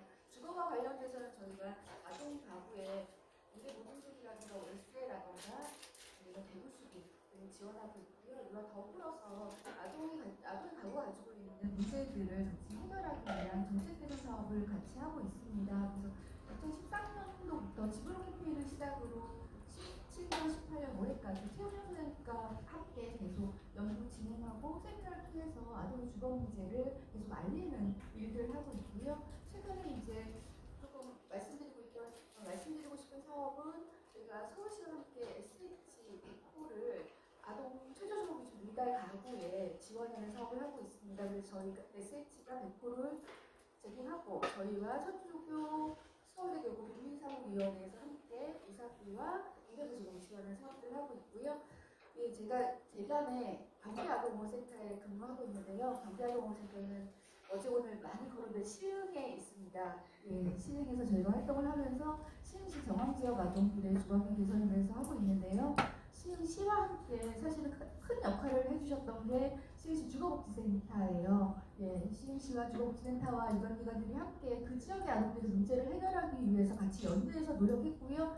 사실은 저희는 정말 의미 있다라고 생각하는 것이 연대로 한 결과가 중앙정부의 관심을 갖게 했고 그 결과 이제 24일 날 10월 24일 날 아동들이 주거권이라는 이름으로는 처음 나온 발표라고 해요. 예, 그래서 그걸 또 시흥시에 초등학교에서 했다는 것 자체가 저희는 정말 의미 있다라고 생각이 들고요. 물론 많이 부족하고 미흡한 정책이 있을 수도 있긴 하나 사실은 저는 그것만으로도 엄청 상징성이 있고 되게 감격스러웠었습니다.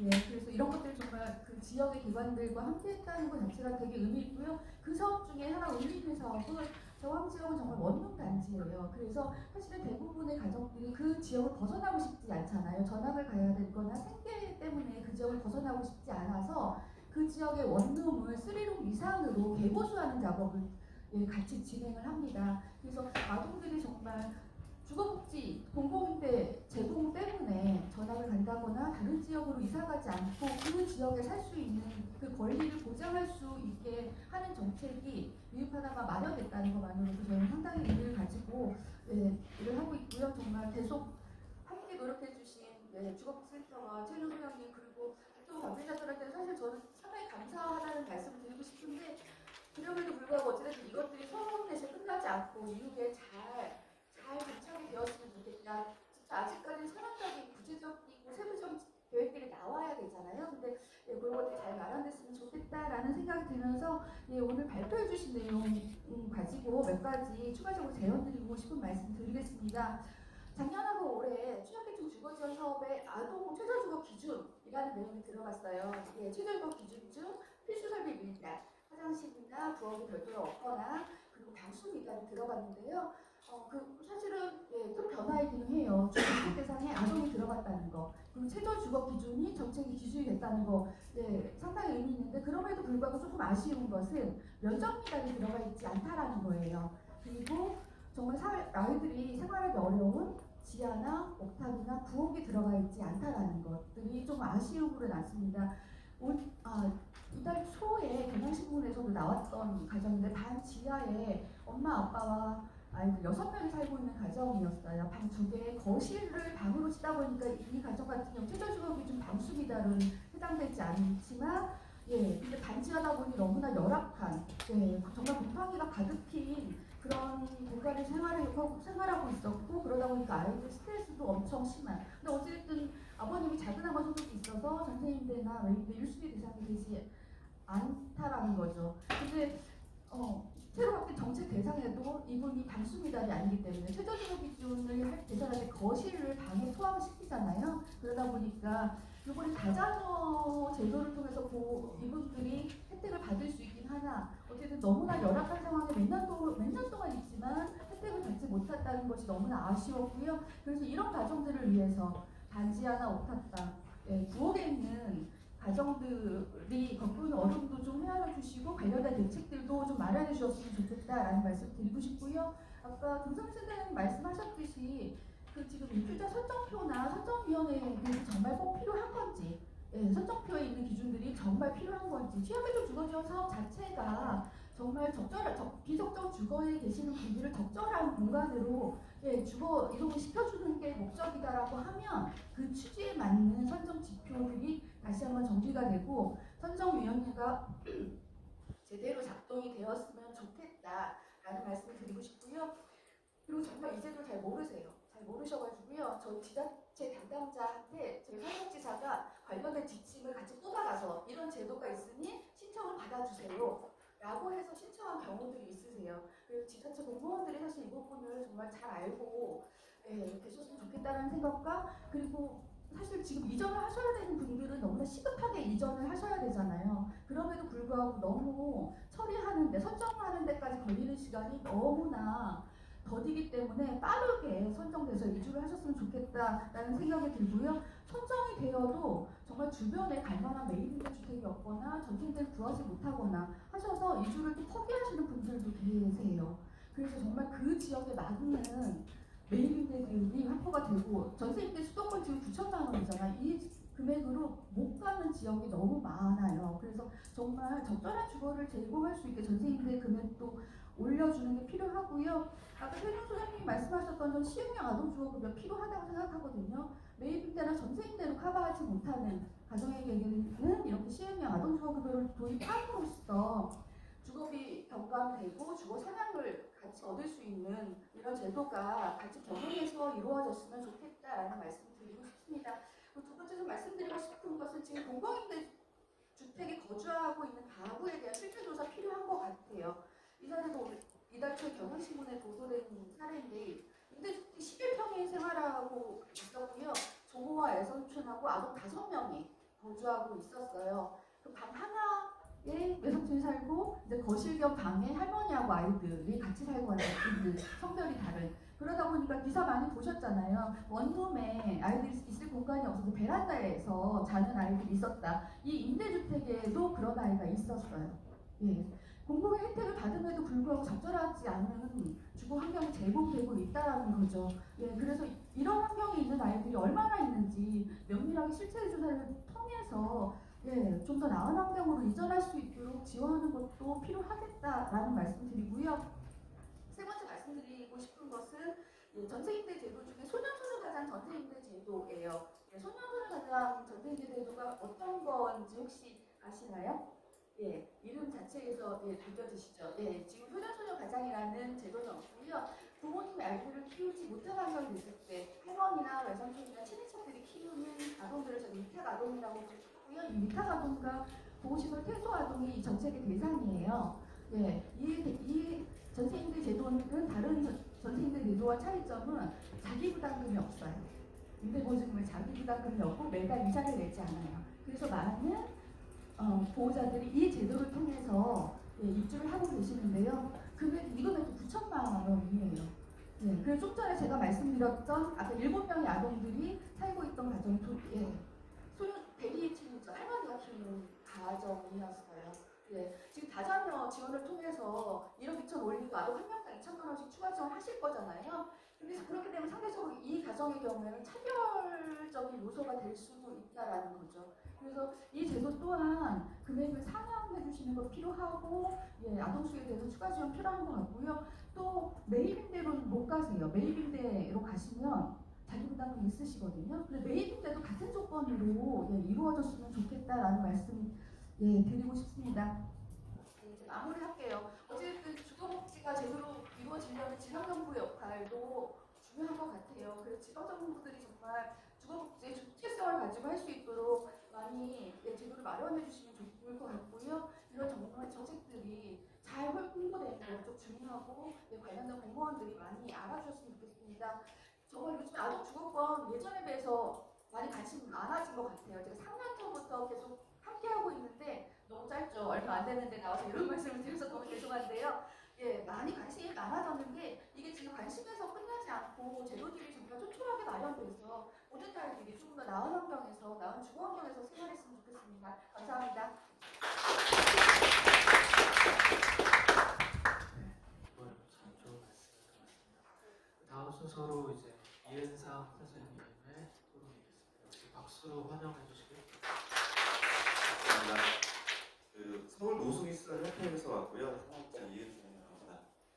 지금 주거 취약계층 주거지원 사업의 증탁에서 발제 토론에서도 주로 토론이 이제 제도라든가 이런 부분에 대해서 말씀 많이 해주시는데 제가 이제 이 토론대로 좀 올 수 있었던 이유가 뭘까 좀 고민을 했을 때 저는 약간 좀 제도 측면보다는 내용 측면, 아까 발제에서도 나오곤 했었지만 주거 공간이라는 부분이 있다면 또 주거에서 안정적으로 생활할 수 있는 과정도 매우 중요하다고 생각을 하거든요.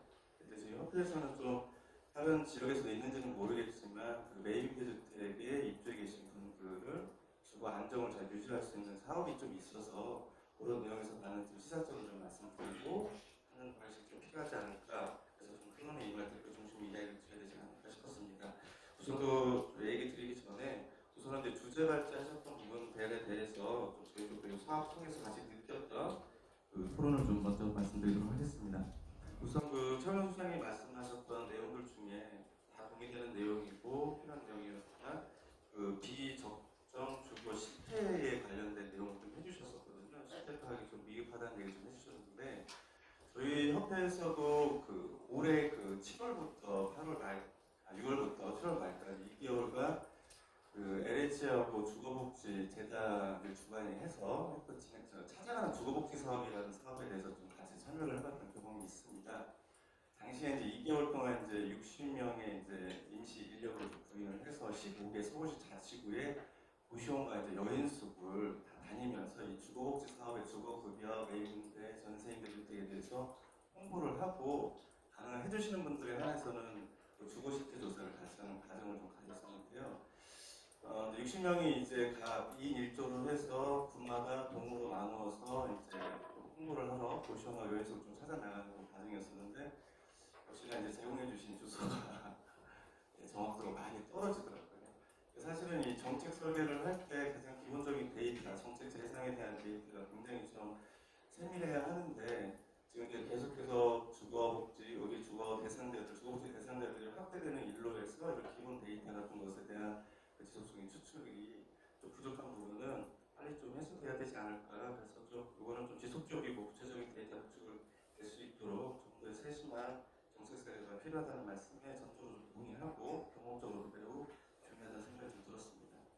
두 번째는 복지 전달체계, 주거복지 전달체계 말씀을 해주셨거든요.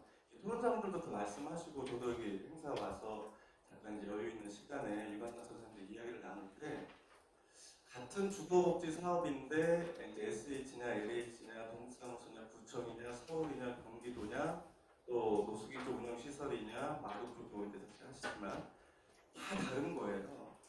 물론 기본 서식도 있고 업무처리 지침도 있고 한다 하더라도 이 전달체계상에서는 상이한 부분이 좀 너무 많습니다. 올해 같은 경우 저희가 이제 처음 거의 이제 공식적으로 처음인 것 같은데 서울의 SH 매입임대주택 공급을 한 3주 전에 논의가 돼서 뭐 5, 60호가 있으니 지금 공급이 안 되고 있으니 노숙 쪽에서 모르고 있는 것 같으니 많이 좀 홍보를 해달라. 그래서 저희도 지금 이따 말씀드리겠지만 LH 공급은 현실적으로는 좀 공급 이제 노숙인 쪽 복지 현장의 운영기관들 입장에서는 좀 공급이 많이 부족하다고 느끼고 있는데 그러던 차에 SH에서 추가 공급을 해준다 하시니 얼른 홍보를 했어요. 하지만 이제 똑같이 동사무소를 통해서 접수를 하고 구청에서 SH로 넘겨야 되는데 이 과정에 대해서 또 전혀 이 전달체가 작동이 안 나더라고요. 그래서 방법은 서울시 주무관이 직접 전화해서 설명하는 방법을 택하겠습니다. 그러니까 이런 전달체계 관련해서 좀 더 대상자도 넓어지고 사업들도 좀 굉장히 다양해지고 있잖아요. 아동도 잡고 뭐 매입임대부터 시작해서 여러 사업들이 다양해지고 있는데 이런 행정 절차라든가 이런 것들을 좀 촘촘해져야 될 것 같고 어쨌든 이런 것들을 좀 부처를 좀 뛰어넘고 동사무소라든가 뭐 시공구 격차 이런 걸 좀 뛰어넘을 수 있는 컨트롤 타워가 주거복지 조정이 꼭 좀 필요한 게 아닐까라는 생각을 좀 같이 해보게 되었습니다. 다음으로는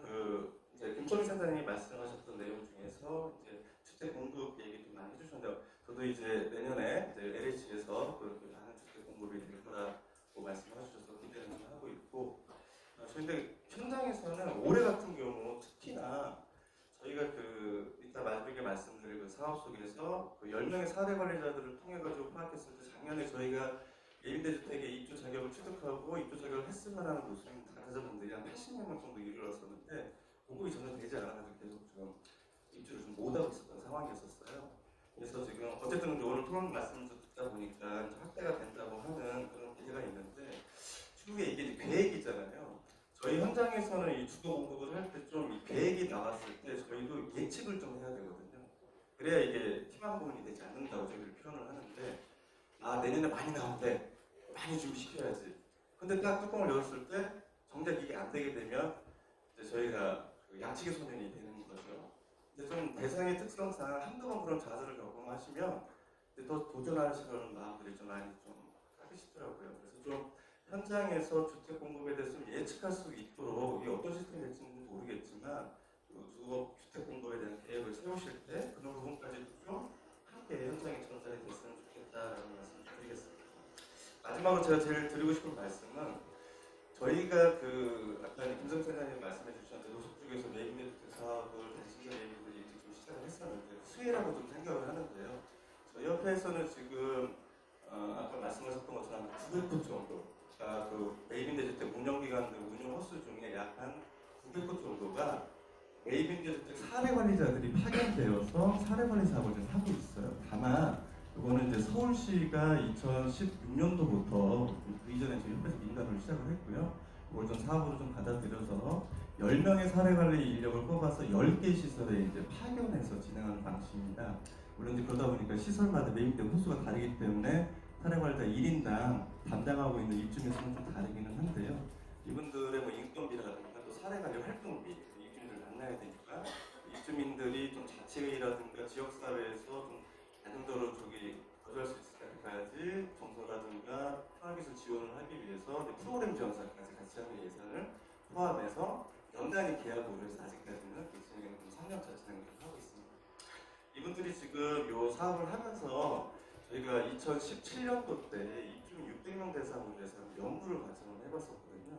근데 입주민들이 이제 하시는 말씀이 주택 공급은 너무 감사한 일이죠. 한국 사회에서 주거라는 공급을 해주신다는 게. 하지만 되게 두려워하세요.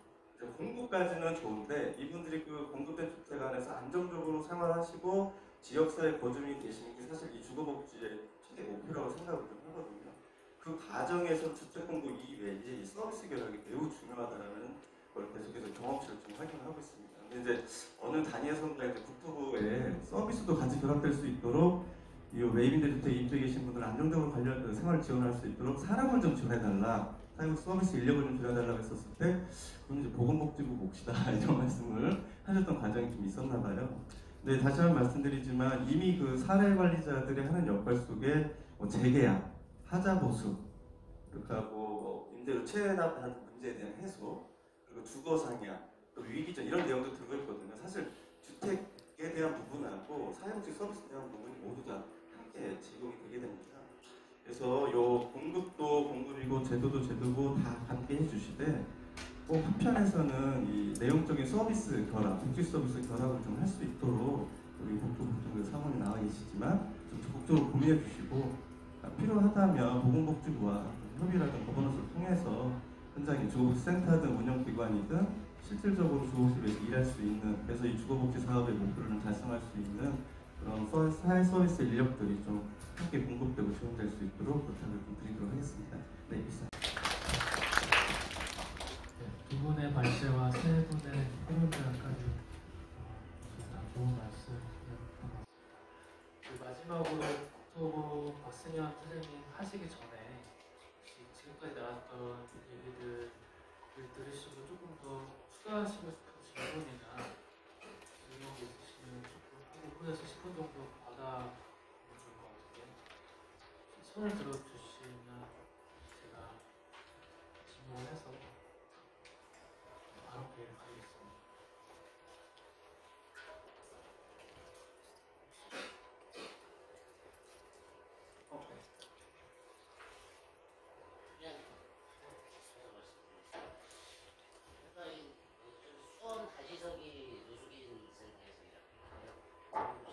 70호 정도 이렇게 웨이브인데 운영하고 있는데 뭐 원론적인 얘기일지 모르겠는데 그 A인데 그 입주 자격 입주 보증금 그 주변 시세의 이제 30%로 이렇게 좀 월세나 이런 게 설정돼 있잖아요. 그거 여러분들한테 물어봤는데 한 번도 그게 어떻게 설정됐는지 좀 모른다고 그러더라고요.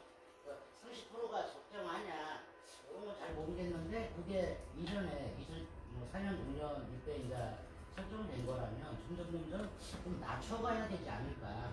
주거비가 실제로 계속 상승하고 있고 이래서 그 부분이 한 번도 좀 안 나오는 얘기인 것 같습니다. 또 하나는 이제 지금 뭐 아동 얘기도 나오고 특히 노숙인 같은 경우 이 주거 관련한 이런 부분이 상당히 부담이 되거든요. 그래서 제가 3년 전에, 4년 전에 이 컨퍼런스 왔었는데 단어는 되게 많이 한 50만 단어 되는 것 같아요. 그 중에 무상이라는 단어가 한 번도 좀 안 보이는. 그래서 뭐 도덕적 회의 때문에 그런지 몰라도 지금쯤이면 무상이라는 무상주택이라는 뭐 이런 부분에 대한 내용들이 왜 안 나오고 있는가 이게 좀 궁금하고 좀 답변하실 분이 있으면. 감사합니다. 또 말씀해 주실 분 계실까요?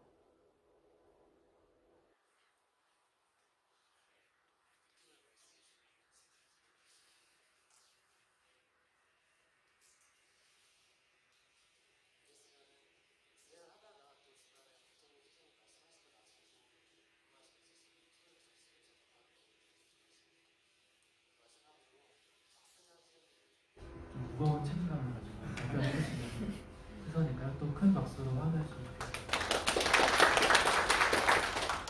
네, 반갑습니다. 국토교통부 주거지정책과 박승환입니다. 사실 제가 지금 이렇게 좋은 자리에 대해서 일단 감사의 말씀드리고요. 이렇게 주신 의견들은 저희가 잘 정리를 해서 정책으로 발전될 수 있도록 노력하겠습니다. 지금 저희가 제가 지금 사실 지금 이루어오신 여러분들이 제가 담당하는 것도 있고 또 제가 아닌 다른 분들이 담당하시는 부분이 있어서 사실 모든 부분은 다 제가 한 번에 답변드리기 힘들 것 같고요. 제가 답변드릴 수 있는 단도 내에서 최대한 열심히 답변을 하도록 하겠습니다. 먼저 물어보신 것 중에 하나가 이제 1.3만 호, 왜 하필 1.3만 호고 이를 통해서 왜곡된 정보가 되고 또 추가적으로 또 공적인 혜택이 필요하지 않겠느냐 말씀하신 게 있습니다. 사실 공공주택 사실 저희가 우선순위를 어느 정도 정해야 됐었고요. 물량 반영되어 있고 또 실제로 그거를 받을 수 있는 그분들을 그냥 다 이렇게 들을 수 있으면 정말 좋은데 그렇다 하더라도 어쨌든 간에 그 정책 대상 우선순위를 정하는 과정에서 1.3만 원은 이렇게 나왔고 그리고 1.3만 호 가구에 해당되지 않는다고 해서 이분들이 공공주택 입주라든지 그런 걸 못하는 것이 아닙니다. 똑같이 주거 시작층이라든지 해서 조건이 배신당하신다면 기존에 갖고 있던 그대로 그대로 해서 그대로 입주가 가능하시고요. 저희가 이 1.3만 원이라는 것은 저희가 실질적으로 여기 우선순위를 정하기 위해서 일종의 특징 있는 숫자고 1.3만 원 가구에 들어가지 않는 분들도 충분히 공무주택이라든지 이런 것이 충분히로 조치를 할 수 있는 일입니다. 그리고 잘 알죠. 일자리가 왜 거기 일자리 부분에 있어서 사실 말씀을 하신 게 있으신데요. 저희가 이 정책을 쓰기 전에 쪽방 관광서라든지 거주하시는 분들을 사실 만나봤습니다. 근데 이주하지 않는 이유 중에 하나가 사실 일자리가 여기에 있고 또 여기를 떠날 경우, 조금만 떠날 경우에 일자리를 구하기가 힘들다라고 말씀하셨어요. 그래서 그런 부분 때문에 일자리를 지원할 수 있고 또 그런 부분을 일자리를 저희 쪽에서 구해줄 수 있는 방향으로 해서 잘 좀 저희 다른 부처하고 좀 협의를 해서 잘 좀 지원하는 방향으로 저희가 되어 있었습니다. 그리고 우리 필요 중에서 전세임대에 아니 지나치게 많다는 말씀이 있습니다. 사실 전세임대가 취지 자체는 상당히 좋습니다. 물론 현장에서는 안 좋으신 분들이 별로 여론이 안 좋으시는 걸로 알고 있는데요.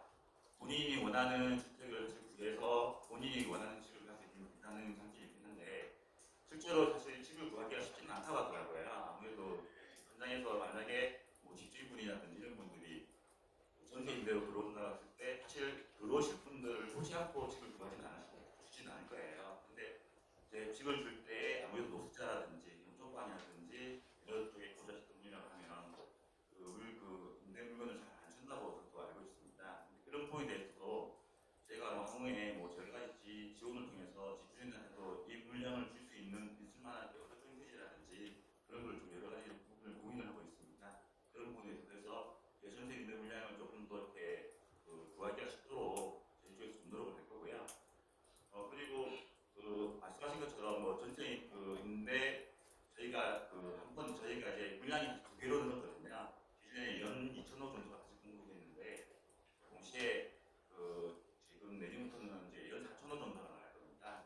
그러면 이제 물량 인대 물량도 있지만은 전쟁이 같이 물량이 늘어날 수밖에 없는 구조 같습니다. 조상이야.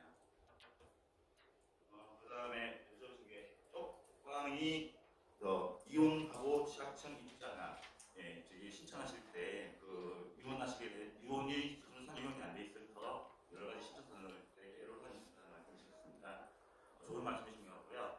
사실 저희가 그런 부분에서 서류가 안 돼 있으면 이혼자로 이혼이 안 된 걸로 봐야 된다. 이런 지침은 사실 저희가 구체적으로 내리지는 않았어요. 물론 그건 아마 저희가 봤을 때는 실제 적용하시는 분이 뭔가 사고라든지 판단하셔가지고 경우가 어디 있다라고 한다면 그런 부분에 대해서는 이혼으로 봐도 되고 이혼으로 본다든지 이렇게 확인할 수 있는 다른 방법을 통해서 할 수도 있을 것 같은데 그런 건 아무래도 지금 수적으로 말씀하신 것 중에 하나가 이제 지자체가 잘 모른다 그런 말씀을 좀 하시는 경우가 좀 있으시더라고요. 사실 이게 지자체 쪽이 업무가 워낙에 많다 보니까 또 워낙 다양하다 보니까 사실 잘 모르시는 부분도 있을 수가 있고 또 판단하시기에 또 다소 이렇게 뭐로 하시는 분이 있을 수도 있을 것 같습니다. 충분히 그런 부분에 대해서는 저희가 순회적으로 설명을 한다든지 아니면 저희가 말씀드린 것처럼 주기적으로 이렇게 공문대 내용을 통해서 안내를 드린다든지 이런 반응을 주셨는데요. 그런 부분을 통해서 지자체에서 좀 잘 알 수 있는 방향으로 저희도 한번 외워할 수 있는 방법을 저희가 고민해 보도록 하겠습니다. 정책에 대해서 평가를 해주신 게 참 좋게도 평가해 주신 분들이 있고 사실 부족한 부분도 많이 지적해 주셨습니다. 네. 사실 첫 술에 배가 부를 수는 없을 거고요. 저희가 이 부분에 대해서 계속적으로 개선되어 나가면서 가족들은 정책에 하도록 하겠습니다. 최저지구 기준 면적 미달이 들어가지 않는 부분에 대해서 사실 말씀을 해주셨습니다. 사실 그 부분도 저희가 면적 미달 부분 들어가고 할 수 있다고 보는데요. 장기적으로는 다 넣어야 될 테고 장기적으로는 충분히 말씀하신 부분이 다 들어가야 될 텐데 말씀드린 것처럼 저희가 한정된 물량에 있어서 한정된 자원을 최대한 효과적으로 나누는 과정에서 그 부분에서 조금 빠진 것 같습니다. 장기적으로 해서 그 부분 개선될 수 있도록 노력하겠습니다. 손용표가 왜 복잡한가 그리고 입주 심사 이혼의 부분에 대해서도 지적이 많으셨습니다. 사실 저희가 관련 지침 개정을 할 때 의견을 주셨었어요. 이런 부분에 대해서 좀 문제가 있지 않느냐. 왜 굳이 알코올 중독인지 아닌지, 알코올 수준을 얼마큼 마시는지 안 마시는지 왜 굳이 조사하느냐. 일리도 있으신 부분도 있고 또 사실 아마 저희가 이 부분에 대해서는 제일 처음에 이 지침이 만들 때에는 아무래도 잘 알 의지가 있는 분들 위주로 이제 하다 보니까 그런 거가 좀 들어간 것 같습니다. 이 부분에 대해서도 저희가 지침을 추가적으로 한 번 더 개정할 계획이 있고요.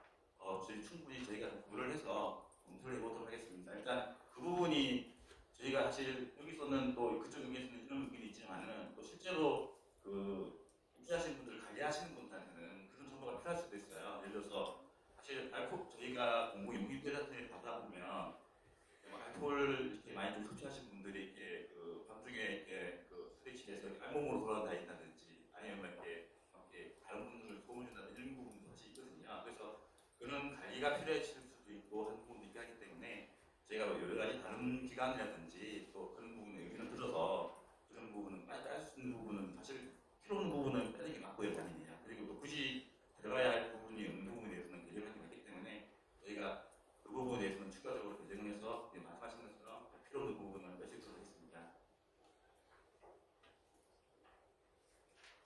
공공임대주택에 거주하시는 분에 대해서도 실패가 필요하다 좀 말씀이 있었습니다. 아마 들어가실 때에는 저희가 가구수에 맞춰서 실제로 거주하시는 분들 수에 맞춰서 아마 재분포를 해놨을 겁니다. 그런데 거주하시다 보면 저희가 예를 들어 신혼부부에 거주를 하셨을 때 거주하시다 보면 애를 낳고 자녀가 생기고 또 경우에 따라서는 부모님 모시고 갈 수도 있고 그러다 보면 가구수가 늘어날 수가 있거든요. 그러면 원래 말씀드렸던 것처럼 저희가 원래 공급해 드렸던 그 면적이 부족할 수가 있습니다. 말씀하신 것처럼 그런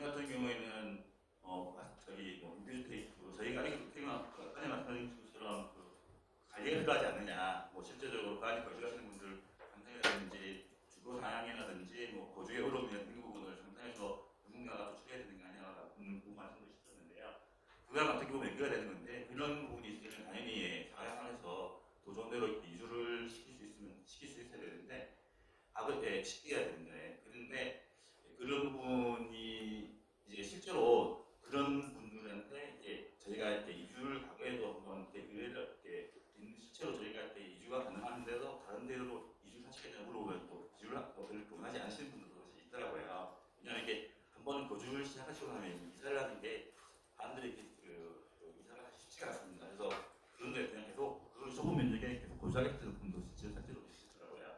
어쨌든 말씀하신 것처럼 그 주거지라든지 이런 거에 대해서 저기 면적이 부족해서 되게 자연수가 늘어난다든지 그런 걸 통해서 면적이 줄어든다, 면적이 부족하다는 이런 부분이 있을 때는 당연히 상향하게 돼야 될 것 같습니다. 네.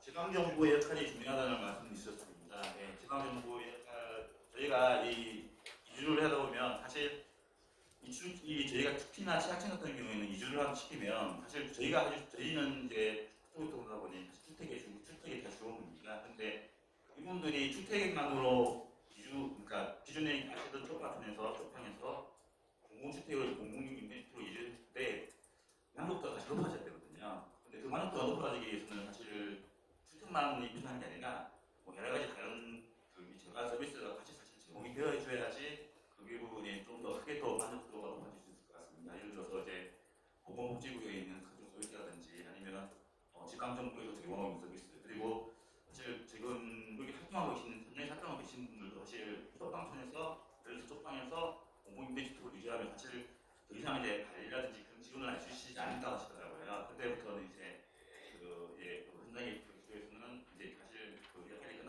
역할이 계속 관리할 수는 없다 보니까 그런 부분에 있어서도 지금 이런 부분을 그런 것을 이제 개선하기 위해서는 사실 지방정부의 역할이 사실 중요할 것 같습니다. 그런 부분에서 지방정부가 좀 이렇게 적극적으로 활동을 해서 우리 만보기 전달할 수 있도록 하겠습니다. 통계 실태조사가 필요하다는 말씀이 있으셨는데요. 사실 저희가 지금 대책을 발표하고 오늘 말부터 해서 전수조사를 저희 지방정부에다가 좀 요청을 할 겁니다. 지금 실제로 거주하시고 계신 분들 중에서 조사를 좀 하고 그리고 그분 중에서 이주를 원하시는 분들이 얼마나 되시는지 그 명단이 넘으면 저희가 주면 그 명단을 저희가 관리를 해가면서 계속적으로 이주가 될 수 있도록 설득이라든지 주택 매칭을 할 계획입니다. 그걸 통해서 조금 저희가 실제로 그 전국에 이주를 원하시는 분이 어느 정도 되시는지 좀 파악을 좀 할 수 있을 것 같고요. 저희가 그런 부분에서 저희가 계속적으로 좀 그 데이터 DB를 저희가 조사한 결과라든지 이주를 원하시는 분들 DB를 구체해서 계속적으로 관리를 해나가도록 하겠습니다.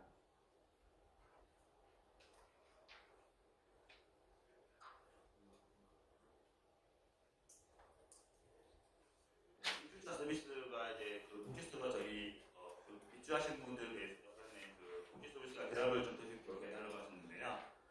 저희가 실질적으로 주거복지사 저기 공공임대주택에 그 주거복지 전문인력을 배치를 했습니다. 지금 전국에 15군데에다가 배치를 했는데요. 그분들이 이제 임대주택에 거주하시는 분들과 주거 관련 상담이라든지 아니면 이제 알코올 중독이라든지 조울증이라든지 이런 분들 같은 경우에는 이제 전문기관하고 연계해서 상담 서비스라든지 치료를 받을 수 있도록 저희가 지금 지원을 하고 있습니다. 이런 부분이 좀 결국 전국적으로 확대가 될 수 있도록 노력을 해야 될 것 같고요. 그런 부분은 결정적으로 고민해서 저희가 이건 단순히 이제 과거에 주택만 공급하는 시대가 아니니까 여기 그 주택에 실제로 거주하시는 분들에 대해서도 실제 임대주택 거주하시는 분들의 만족도라든지 그런 부분이 충분히 좀 변화될 수 있도록 노력하고 있겠습니다.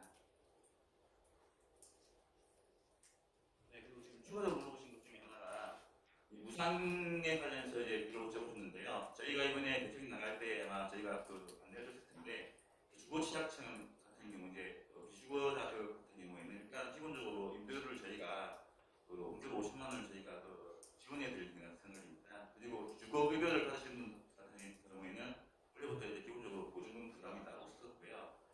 그다음에 임대료가 저희가 배달되시는 것 같은 경우에도 주거급여를 받으시는 경우에는 따로 월세라든지 그런 거를 저희가 주거급여로 지원을 해드리고 있습니다. 그리고 이사하시게 될 경우에 저희가 이사비도 저희가 추가적으로 20만 원을 저희가 지급해 드릴 예정이고요. 그다음에 생필품 이제 이사하시게 되면 생필품이 아마 필요하실 겁니다. 물론 이제 뭐 저희 공여라든지 뭐 이불이라든지 것을 구입해야 되기 때문에 그 부분도 생필품도 저희가 구입으로 20만 원 추가로 지원을 해드릴 예정입니다.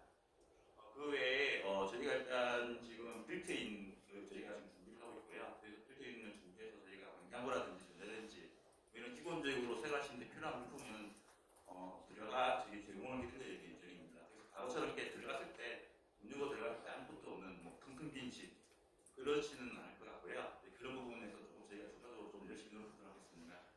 그리고 주변 시세에 맞춰서 이제 계속적으로 임대료를 낮춰야 되지 않느냐 이런 말씀이 있으신데 저희가 사실 제가 임대료를 쪽을 책정하는 그런 쪽에는 담당 제가 하다 보니까 그런 부분은 제가 좀 살짝 이렇게 흔들리긴 힘들 텐데 아마 그 주변 시세 걸 정해서 최대한 사실 저희가 우리 임대료를 가지고 청산을 하는 건 사실 아니기 때문에 저희가 그 부분에 대해서는 재판 같은 금액으로서 아마 지금 제공을 해드리고 있을 것 같고요. 그 부분은 제가 초적으로 제가 추가적으로 나중에 제가 확인해서 제가 추가적으로 그는 비교적 안내를 좀 드리겠습니다. 감사합니다. 거의 발제 수준으로 답변을 해주셨는데요. 혹시 방금 선생님 말씀을 듣고 또 질문하시고 싶은 게 생기신 분 계실까요? 지금 이렇게 중앙정부 공무원과 소통할 수 있는 기회가 있지 않은데 저기 질문이 있으세요? 저는 어린이재단 이승환이라고 하고요. 저는 주거지원 사업 실제로 어떻게 수행되고 있는지에 대해서 실제 아동 사례가구랑 지금 인터뷰하면서 연구까지 진행을 하고 있는데요. 이 지원 사업으로 한 사례를 말씀드리면 비닐하우스에 거주하는 아동가 있는데 비닐하우스는 아시다시피 용사를 해야 되기 때문에 실제 거주지나 떨어져서 임대주택을 구하기 어려운 상황이 있어서 그렇기 때문에 먼 지역에 있는 메이비리스트를 들어가기 어렵습니다. 주거지원 사업에 전세임대 신청을 했고 8월 말에 신청을 해서 10월 중순에 완료가 되었다 하면 LH로부터 선정이 완료됐다는 문서가 와야지만 선정이 완료됐다는 건데 그 문서상에 보면은 10월 초, 10월 1, 2쯤에 선정이 완료됐다는 증빙 서류가 있고 문서가 오는 게 2주가 걸렸고요. LH에서는 시에다가 이미 선정이 완료됐다는 얘기를 하고 시에서는 이제 사례 가구에 미리 알려주고자 선정이 완료됐다는 걸 알려준 상황이었습니다. 그래서 사례 가구는 내가 선정이 완료됐으니 집을 알아봐야겠다라고 해서 집을 알아봤는데 농촌형 지역에서는 전세임대를 어렵고 대부분 보증을 끼고 있어서 LH랑 거래를 하기 어렵습니다. 그렇기 때문에 그러면 어쩌다 하나 찾은 전세임대 주택을 선정 통지문 오길 기다리다가 그 집이 나가버리는 상황이에요. 그러면 그 가구는 매입임대로는 갈 수 없고 전세임대로는 가야 하는데 전세임대가 나가버렸으면 갈 수가 없는 이게 비주택 가구로 선정이 되어 있는데도 갈 수가 없는 상황인 거예요. 그래서 사실 좀 제안을 드리고 싶은 부분은 선정 신청하는 과정에서 지자체의 역할이 있는데 선정 후에 지자체가 이 팔로잉에 아무런 역할이 없는 상태고 이 가구가 선정됐다는 걸 알고 있음에도 불구하고 이 가구가 부동산에 가서 계약을 할 수 없는 상황이 LH에서 그 문서 지금 5G 시대에 문서 하나 오경이 오지 않아서 계약을 할 수 없는 이 상황에 대해서 조금 개선 방안이 필요하지 않나 생각합니다. 잠시만요. 혹시 질문하실 분 있을까요? 네. 네, 수고하십니다. 서울 동작 주거복지센터에 근무하는 신동철이라고 합니다. 저는 교통부 상관관계 질문드리겠습니다. 정부에서는 각양각색의 어떤 임대주택, 이 주거 취약계층을 위해서 많은 사업들을 하고 있습니다.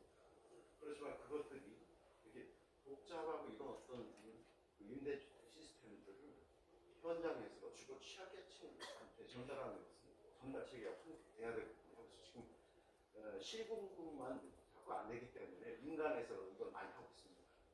그래서 서울 지역 같은 경우는 25개 지역에 각기 하나의 센터가 25개 되어 있고 중앙센터 별도로 하나를 더해서 26개 지역 센터가 운영 중에 있습니다. 근데 타시도 같은 경우에 지금 정부단을 보면 서울을 포함해서 한 40여 개가 있습니다. 그럼 서울에 26개 빼면 지역 지방에 한 20개 정도였던 센터들이 각기 있거든요. 그럼 이런 어떤 전국적인 주거복지센터의 어떤 확대를 위해서 지방의 어떤 예산만 어렵고 또 지방의 여러 가지 복잡한 어떤 사업들 때문에 우선순위에 밀리다 보니까 주거복지센터를 지방에서 이렇게 만드는 데는 굉장히 지금 이익하다고 생각합니다. 이런 차원에서 정부 국토부에서 이런 어떤 지방의 어떤 주거복지센터 확대를 위한 어떤 계획이나 또 그냥 금년도에 어떤 예산도 이 예산을 올렸지만 편성이 안 되고 한 10억 정도 어떤 사업이 이렇게 책정된 것만 알고 있는데 그런 부분들이 어떤 현장에서 주거복지의 어떤 일을 하는 실무자들로서 굉장히 안타깝게 생각합니다. 그래서 공급도 중요하지만 그것을 전달하고 발굴하고 사례 관리하고 그분들의 어떤 아픔을 함께 할 수 있는 어떤 주거복지센터의 어떤 확대가 절실히 필요한 그거에 대한 대책이나 이런 말씀해 주시기 바랍니다. 정말 죄송한데요. 마지막 한 분만.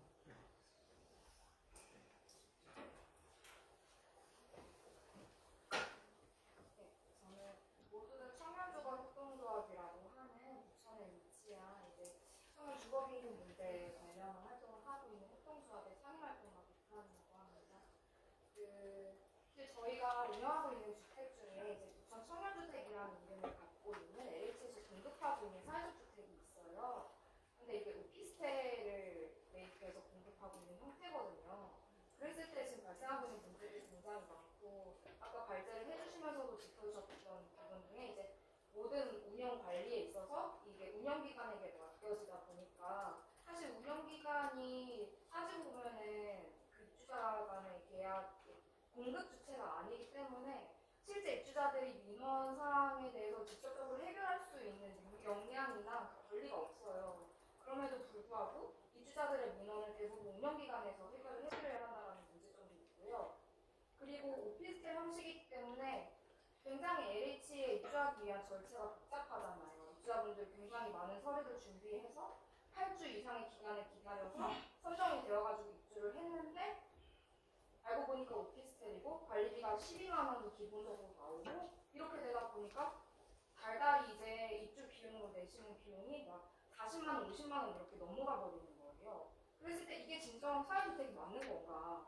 사회주택인 줄 알고 입주를 했는데 어떤 주거 공간의 안정성에 아무런 도움이 되지 않고 있는 이런 문제점들이 있고 또 LH와 직접적으로 계약을 한 거는 운영기관이고 또 그 운영기관이 입주자분들을 만나서 계약을 하고 있는 형태예요. 이렇다 보니까 입주자분들이 실거주자로서의 어떤 권리 행사? 내가 실입주자로서 난 이러한 문제를 느끼고 있고 이것이 해결되었으면 좋겠다라고 말씀을 하시지만 실입주자가 그 공급하는 사람과 계약을 한 게 아니기 때문에 권리 행사를 할 수 없다라는 답변을 해주시고 그래서 그럼 운영기관이 대신 그 의견을 전달을 했고 운영기관이 이야기를 했으니 해결에 어떤 조치를 해주셨으면 좋겠다라고 말씀을 드렸더니 운영기관은 실입주자가 아니기 때문에 그걸 저희가 받아들일 수 없다 이런 이도 저도 아닌 굉장히 이게 좀 지금 임대주택에도 굉장히 서면초가에 있는 그 가각지대에 있는 이런 형태라고 생각이 들거든요. 이것에 대해서 어떤 실제 조사가 되어 있거나 문제점을 느끼시는 게 있는지 궁금합니다. 네, 감사합니다. 근데 마지막에 질문해 주신 거는 약간 오늘 주거 취약계층 주거지원 사업 세션이랑은 약간 다를 수 있는데 공통적인 맥락은 있는 것 같아요. 운영기관한테 책임이 넘어가서 작동이 되지 않는 문제로 이해해 주셔서 그 문제를 답변해 주시면 좋겠습니다. 일단 저기 그 비닐하우스에서 보조하시는 분 중에서 이제 전님들 계셨는데 그 공중입장을 늦게 가서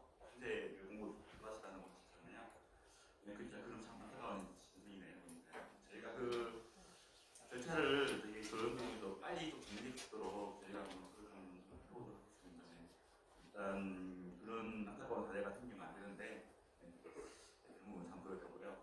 그 주변에 또 새로운 전세인들이라는 그런 걸 하시고 주변에 또 힘드셨나 보더라고요. 원장님인데. 일단 기본적으로 취약계층들이 부동산 거래를 하기 어렵다는 건 사실 굳이 증명을 하지 않아도 사실 거고요. 외곽 지역으로 갈수록 그 주택이 보증이 다 되어 있어요. 그러면 주택에 갈 수가 없잖아요. 그렇다고 치면 그 LH 통해서 선정이 되었을 때 시가 신청을 하는 입장이면 선정되었고 부동산과의 거래를 할 수 있다는 것에 대한 보증을 문서가 아니라 시가 해줬어도 이주를 받을 수 있는 부분이 있어서 그거를 굳이 문서화해서 편을 받아야지만 그거를 대상자들이 거래를 할 수 있는 건지 그런 것에 대해서 지자체는 책임지지 않는지에 대해서 고민하셔야 됩니다. 알겠습니다. 그리고 지금 추가적으로 저기 다음 쪽 여쭤보신 것 중에 하나가 운영기간 쪽 여쭤보셨는데요. 지금 보니까 지금 말씀하신 것처럼 운영기간에 대해서 운영기간을 하시면서 애로사항이 좀 많으신 것 같아요. 보니까 그래도 이렇게 이제 실제로 이제 관련된 걸 하시다 보면 여러 가지 어려움도 있을 수가 있고 또 거기에 대해서 이제 좀 지원이 좀 부족하지 않느냐는 말씀도 있으시고 그러신데 그 부분 사실 제가 그 부분에 대해서 지금 뭐 다 뜯어서 말씀드리시는 부분은 사실 아니고 그냥 살펴보도록 하겠습니다. 그 부분에 대해서는 지금 그 어려운 그런 부분을 제가 좀 저기 말씀하신 그런 상황을 좀 잘 정리해가지고 그 부분에 대해서 한번 저희 그 H도 또 입장을 또 들어가야 되고 또 여러 가지 필요하신 분들도 민주도 선택해야 되기 때문에 문제가 아주 그 부분에서 좀 개선망을 좀 만날 수 있도록 이렇게 고민해 나가도록 하겠습니다. 그리고 또 하나 여쭤보신 게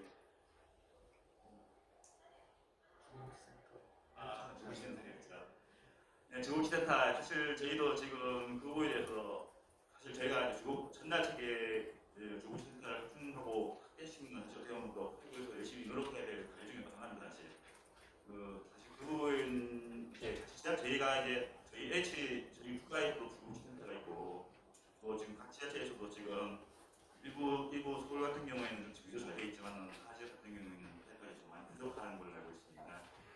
이게 사실 이 지자체에서 운영하는 거에 대해서 국가가 나가야 될 것 같은데 그 부분이 사실 좀 힘든 면이 좀 있습니다. 왜냐하면 사실 저희가 이렇게 저희가 지원해주고 싶어서 지을 수 있는 게 아니라 저희가 뭐 기재부라든지 그다음에 또 국회가 이런 걸 통과해야 되는데 사실 그 지방에 사실 상당수가 인건비거든요. 그런 걸 그냥 지원해 주는 부분에 대해서는 사실 그런 부분 설득하는 부분에 대해서 상당히 그런 부분에서 좀 난감이 사실 있는 편이고요. 지금 저희도 그 주거복지센터는 사실 저희가 그 전달 체계로서 어쨌든 간에 사실 저희도 그 부분에서 좀 확충시키기 위해서 노력을 하고 있습니다. 사실 저희도 그거에 대해서 그 주거센터가 사실 전국적으로 좀 넓혀져야 되고 사실 11년 주거취약층 방금 말씀드린 전국적으로 확대가 된다면 주거취약층 조사라든지 이런 부분에 대해서도 사실 저희도 상당히 할 수밖에 없거든요. 왜냐하면 저희가 조사를 할 때 의뢰를 해야 돼요. 그러면 주거만 딱 나오고 있는 주거복지센터가 있다면 저희가 이런 주거복지 정책이라는 이런 거에 대해서 현장에서 실제로 움직이셔야 되는 부분, 이런 부분을 사실 딱 정해져 있는 부분이 있기 때문에 저희 쪽에서도 못 나오고 있는 부분이 있는데 그런 부분이 있기 때문에 저희도 상당히 그 부분에서 노력을 하고 있습니다. 지금 그걸 제가 말씀드릴 수가 있고요. 지금 저희가 그 내년에 사실 저희가 그 주거취약층들 발굴을 하기 위해서 저희가 그 사업을 하나 지금 저희가 계획을 하고 있고요. 아마 그 부분은 아마 그 전에 설명을 한번 들으신 것 같습니다. 보니까 아마 그 정도 지금 그렇게 조금씩 그 주거복지센터를 좀 확충이라든지 확대 나갈 수 있는 계기를 이렇게 점점 만들어가면서 한 번에 저희가 전국에 그렇게 하면서 이렇게 좀 그 점점 확대해 나갈 수 있는 방향을 계속 노력해야 생각하셨습니다. 네, 그 정도 말씀드리겠습니다. 감사합니다. 이야기 답변해주신 선생님께 다시 한번 큰 박수 부탁드립니다. 마지막으로 발제하신 두 분 이제 토론을 들어가는데 최은영 선생님이 좀 사정상 가셔서 정진선 한국도시연구소님께서 짧게 토론 해주시겠습니다.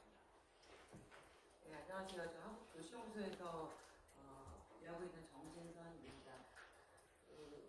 최종 소장님이 이제 발제는 충분히 해주셔서 많이 말씀드렸고요. 저는 이제 같은 맥락일 수 있겠지만 조금 제 생각을 덧붙여서 짧게 말씀을 드리겠습니다. 제가 이 시간에 와봤는데 여기 계신 분들은 이 얘기를 안 들으셔도 될 만한 분들은 다 들으시는 것 같고 실제로 이야기를 들으셔야 될 분들은 많이 알고 있지 못하신 것 같은 게 조금 아쉽고요. 우리 총괄님 너무 고생하신 것 같아서 그렇습니다.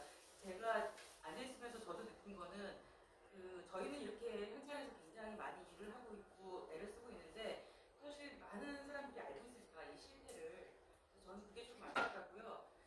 작년에 개봉했던 기생충 영화가 우리의 노력보다 훨씬 더 파급력 있게 많은 홍보를 해줬다고 좀 생각이 들어요. 그래서 그런 측면에서 이 비적정 주거에 대한 실태가 이렇게 잔여적으로 자꾸 숨은 거 찾기라는 식으로 가지 않고 좀 더 보편적인 사고로 우리 같이 사는 대한민국의 모든 사람들이 우리 이웃이 비적정 주거에 살지 않기를 바란다. 이런 메시지가 전국적으로 조금 더 인식이 확산되고 그것이 또 보양됐으면 하는 부분이 좀 바람이고요. 그래서 북쪽에서는 이거를 좀 더 족보를 자꾸 잔여적으로 간직하시면 이걸 누구나 더 불쌍한 거를 더 증명해야 되는 방식으로 가고 있으면 안 될 것 같아요. 그러니까 나는 3년 이상 살았어. 나는 자녀가 5명이야. 원룸에 살고 있어. 이걸 자꾸 강요하기보다는 어떻게 보면 그냥 비적정 주거 자체가 긴급성을 요한다. 그래서 우리가 그것들을 좀 더 사회 보편적으로 좀 해결하자라는 그런 공감대를 좀 더 다른 방식으로 좀 더 확산해 주셨으면 하는 게 저희 바람이고요.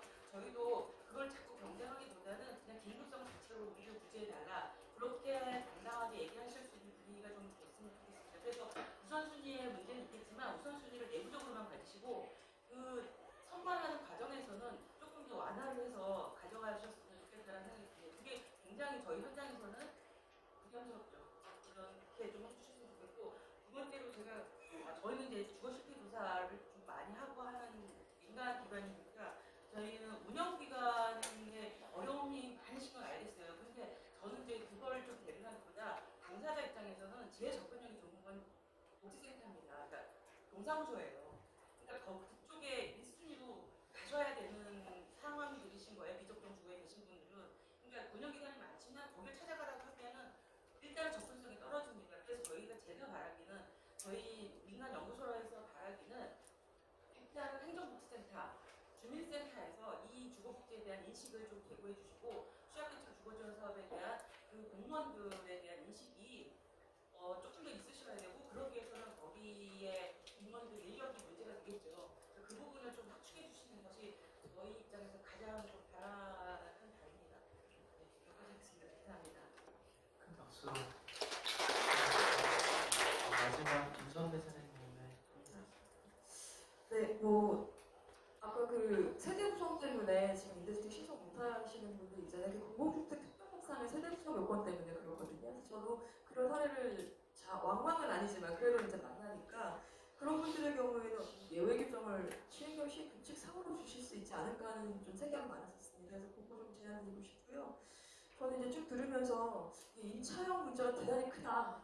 네, 메인이나 건설형이었으면 사실 이런 문제가 없었을 텐데 임차형을 계속 공급하다 보니까 뭔가 문제가 계속 생기고 게다가 취약계층을 늘릴 거고 지금 전세도 계속 신혼부부 청년 확대하고 있고 신혼부부도 1형, 2형까지 늘리고 있고 이 임차형 이거 다 어떻게 감당할 건가 좀 이런 생각이 좀 들어서 이 문제에 관해서 좀 집중적으로 얘기를 들으시는 그런 자리가 한번 마련이 되었으면 하는 생각이 들었고 운영기관도 마찬가지입니다. 사회주택도 그렇고 주거 취약계층 주거지원 사업의 운영기관은 뭔가 정비가 필요한 상황이어서 그런 것들을 좀 정리하는 시간이 있었으면 좋겠다 그런 생각이 들었고요. 결국은 저희가 이제 비적정 주거 거기에 거주하는 사람들 이렇게 해도 결국 남는 사람들은 또 그런 비적정 주거를 유지하면 살 수밖에 없거든요. 그렇다면 남아있는 사람들에 대한 대책, 비주택이라고 불리는 곳에 대한 대책 그게 아직 이제 아마 다른 분야에서 그렇긴 하겠습니다만은 거기에 대한 대책도 빨리 수립해서 적용해야 되지 않을까라는 생각을 해봅니다. 그리고 주택은 사실 자활의 기본 조건이 아니라 주택은 그냥 주택이었으면 좋겠다. 네, 주택은 그냥 인권으로 제공되는 곳이었으면 좋겠다 그런 말씀드리고 싶습니다. 네, 감사합니다.